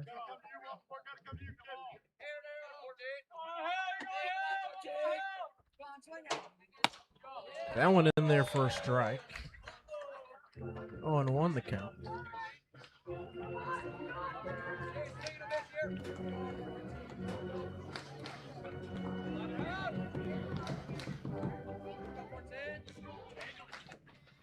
And that one slipped out of the hands of Joe Santos. Wow, Delanto with an incredible save to save a run here. He did. Saved multiple. So 1-1 the count. So it's a ground ball to Nolan Smith. Trying to beat it out. And he's safe. And the throw to the plate, and that's safe. So now the Pilots are now taking an 8-6 lead. Joe Ridebach did not like the call one bit.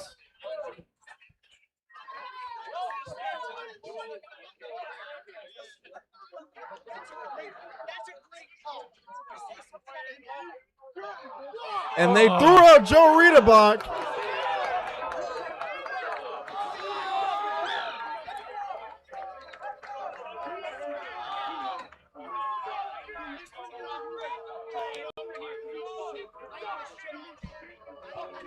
And we have to turn off the shotgun mic before some words get on the air. But Joe Riedebach. You know,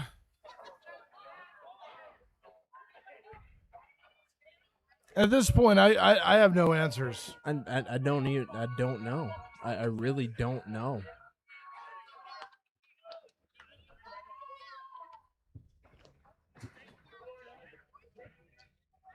I mean, I understand the frustration there.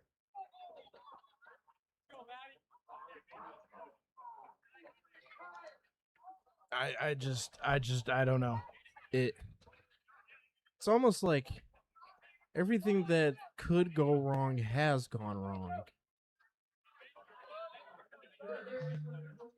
I feel like I said that the last time we were on the air. Yep.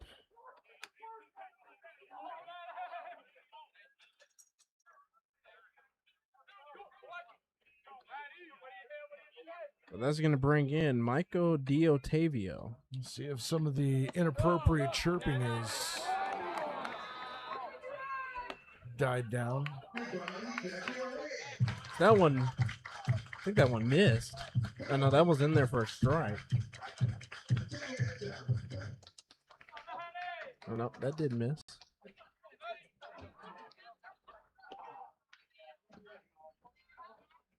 One and oh. That one's in there for a strike. 1-1.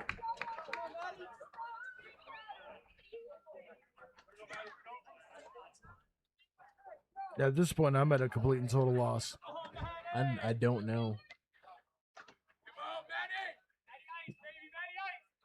And that one driven out to left field, giving chase is Weeks, getting under it and making the catch for out number 3. Tarp Skunks hoping to answer back as we head to the bottom of the 9th. Newark takes a 9-6 lead.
Seven runs coming across in the top of the 9th inning for the Newark Pilots. Manager Joe Riedebach for the Jamestown Tarp Skunks ejected after a questionable, controversial non-call at first base, allowing 2 more runs to score. 9-6 Newark leads as we go to the bottom of the 9th inning.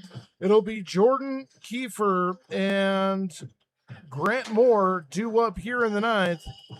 And here to tell you about it is Jalen Ferguson. Yeah, that last inning kind of took the wind out of our sails, didn't it?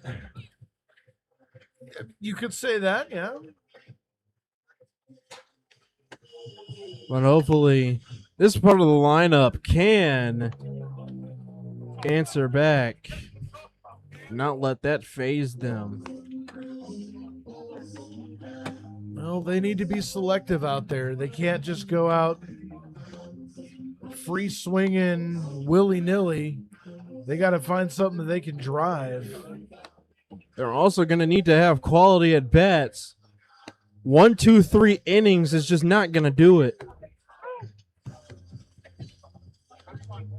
As it looks like it's still Liam Wagner out there on the mound for the Pilots. There was action in Newark's bullpen. Yeah, no, this is a new pitcher. We haven't been updated yet. Let me see if I can get the... What's 13? Yeah. It is going to be Cam Harrison, who is normally he's a two-way player. 7th appearance, 0-4, 8.72 ERA, 21 2/3 innings pitched. He's given up 32 hits, 29 runs, 21 of those earned. He's walked 27 and struck out 16. So, it's the late, great Yogi Berra used to say it ain't over till it's over. That one up high for a ball. And Caleb Jordan, again, like you said, that's silent success. He's going to need some loud success right here. Shows bunt. Did not pull it back. Strike one.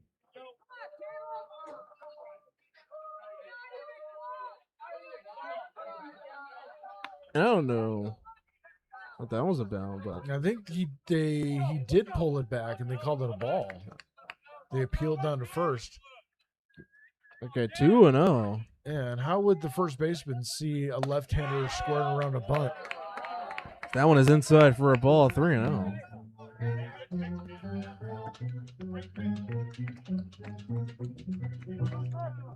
These kind of things that make my head really hurt. A game like this can really do that. So that one is in there for strike. 3-0. A game like this can give you a migraine in the morning. That one inside for a ball, and Caleb Jordan. Hopefully this can get something started for the Tarp Skunks. That's going to bring in Tito Kiefer. And there's a pinch hitter for Kiefer, as it is Anthony Traumer, the pinch hitter for Kiefer.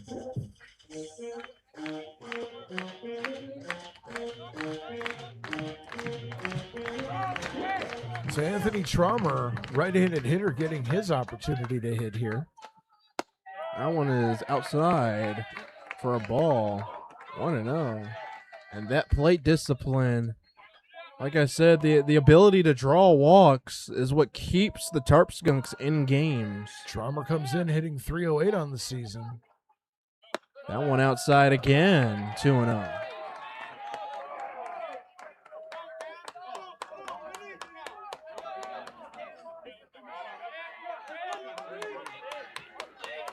So Anthony Traumer, Caleb Jordan at first, swing and a miss. Skunks have been leading for 8 innings. After 7 runs in the top of the frame, find themselves in the bottom of the 9th trying to fight back.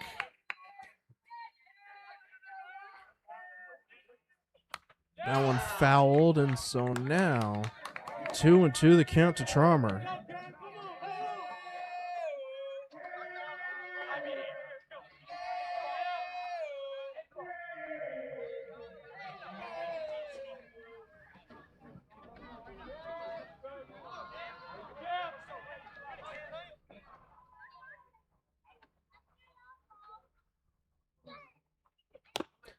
That one.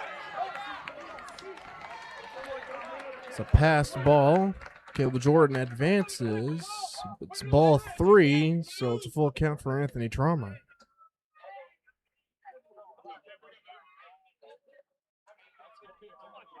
That is a bit of a benefit. Takes away the potential double play.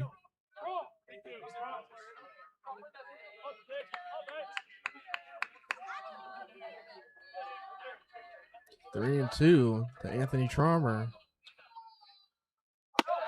That one inside, and Anthony Traumer gets on base via a walk. Well, still some skunks in these. Still some life in these skunks yet.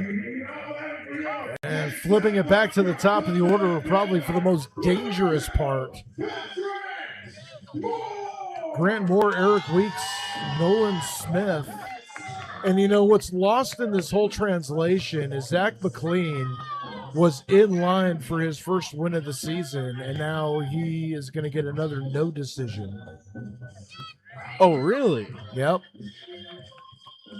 Chase Barron would be on the hook for the loss. They're stretching and tossing in Newark's bullpen. Actually, I'm wondering, is it? Yeah, it would be Barron because he didn't inherit an inning. He started the ninth. He did. He came in the 8th. You know, and I don't normally question Joe Riedebach's decisions.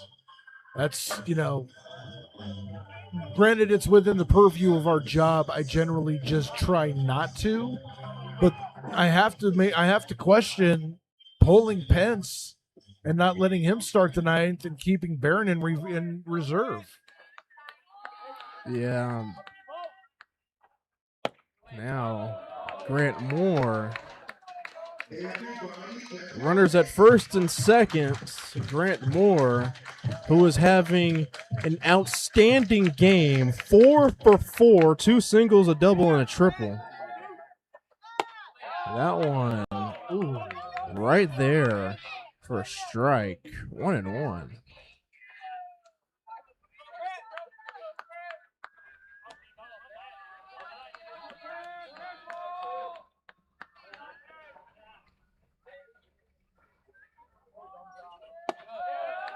That one just misses. 2-1. This discipline right here is going to be very important.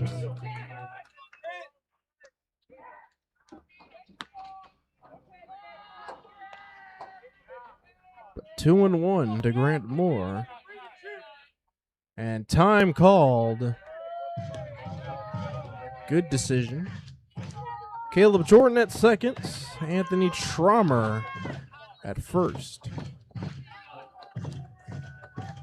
Eric Weeks on deck.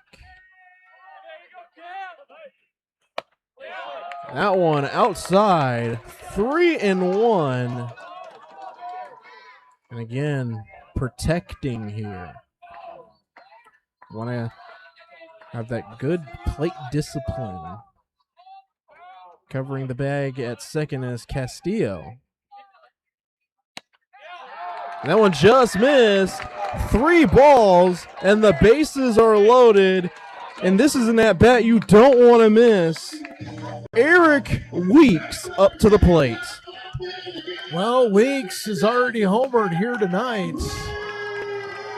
Back in the 8th inning, a 2-run job. So he knows how to find that part of the outfield. He does. So here comes Eric Weeks. That one inside for a ball. And for the moment, you allow yourself to dream, but only briefly. 1-0 to Weeks. And here he comes. That one misses for a ball. 2-0. And this is the kind of game that gets the hairs on the back of your neck to stand up. But again, it's not over in baseball. There is no clock. That one misses. 3-0 to Eric Weeks. You know, the phrase goosebumps, I've got turkey skin on my arms right now. That's how juiced I am. 3-0. If we're feeling like that, I can only imagine how the players are. As that one misses, a run is going to come across the score. Skipper on his way to the mound. That is most likely going to be it for Harrison. Yeah, that's a super quick hook. But second visit. This is the second visit, right? Yep. Okay. I couldn't tell if it was this inning or last inning, but yeah, we are getting a new pitcher coming in. We'll get you the info on him in just a moment. Skunks threatening. It's 9-7. What do you say?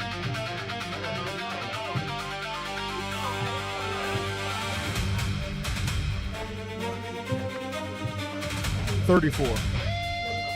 Oh, Batavia beat Geneva 8-7.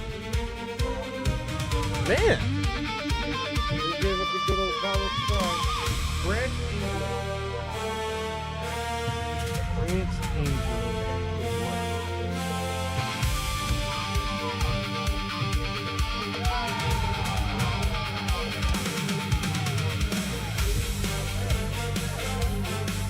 The new Newark Pilots pitcher is going to be Grant Ingram. His fifth appearance comes in with a 1-1 record, 6.17 ERA, 11 and 2/3 innings pitched, 10 hits, 14 runs, 8 allowed, 21 walks against 10 strikeouts.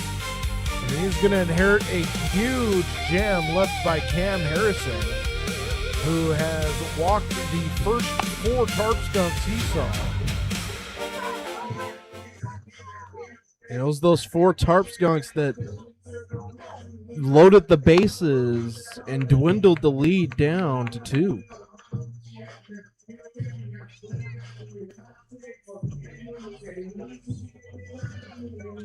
So once again, Grant Ingram, 6.17 ERA, 1-1 record in just under 12 innings. He's given up 21 walks, 10 strikeouts, so you kind of have to be thinking. Here comes Nolan Smith. This is his opportunity, and he's shown his clutch moments. Hopefully Nolan Smith can produce here. That one just missed. Trummer off third, Moore off second, Weeks off first. 1 in a 9-7 ball game. Nobody out. That one inside for a ball. I think that strike zone has gotten a little bit more narrow. Corner infield's playing in, middle infield back. That one in there for a strike, 2-1. That's the first strike we've seen for a while. Nolan Smith. That one up high for a ball, 3-1. Babkowski telling Ingram to calm down. 3-1 to Nolan. I think that's almost impossible. There are many types of people that you do not tell to calm down. Check swing. Appeal to the field umpire. He did not go around. Ball 4. A run comes in to score. Tarp Skunks dwindled the lead down to 1. It is 9-8 Newark, but that's going to bring in James Dixon. Somebody bring me a baby aspirin, please. I'm about to have a heart attack. This game is nothing like anything I have expected it. We were, we talked about this before we went on air. That one in there for a strike. That this could be one of those games. And guess what? It's one of those games. One of those games. It's been an emotional roller coaster, I will say. That one up and inside for a ball. A base hit, and the Skunks walk off. Pretty much. Unless it's, well, I don't know. Center field and right field are playing shadow. Left field is playing straight away, even a step back. You would have to push that one. It has to go in the gap. Yeah. That one catches the zone for a strike. Dixon didn't like it. 1-2 the count. Nate Muncie on deck.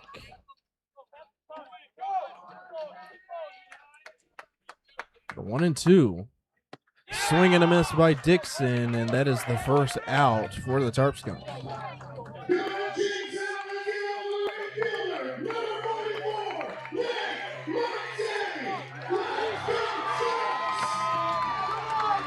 I was going to bring in Nate Muncie. Nate Muncie definitely due for a hit, as he is 0 for 4. And that one just missed. 1-0 the count to Muncie.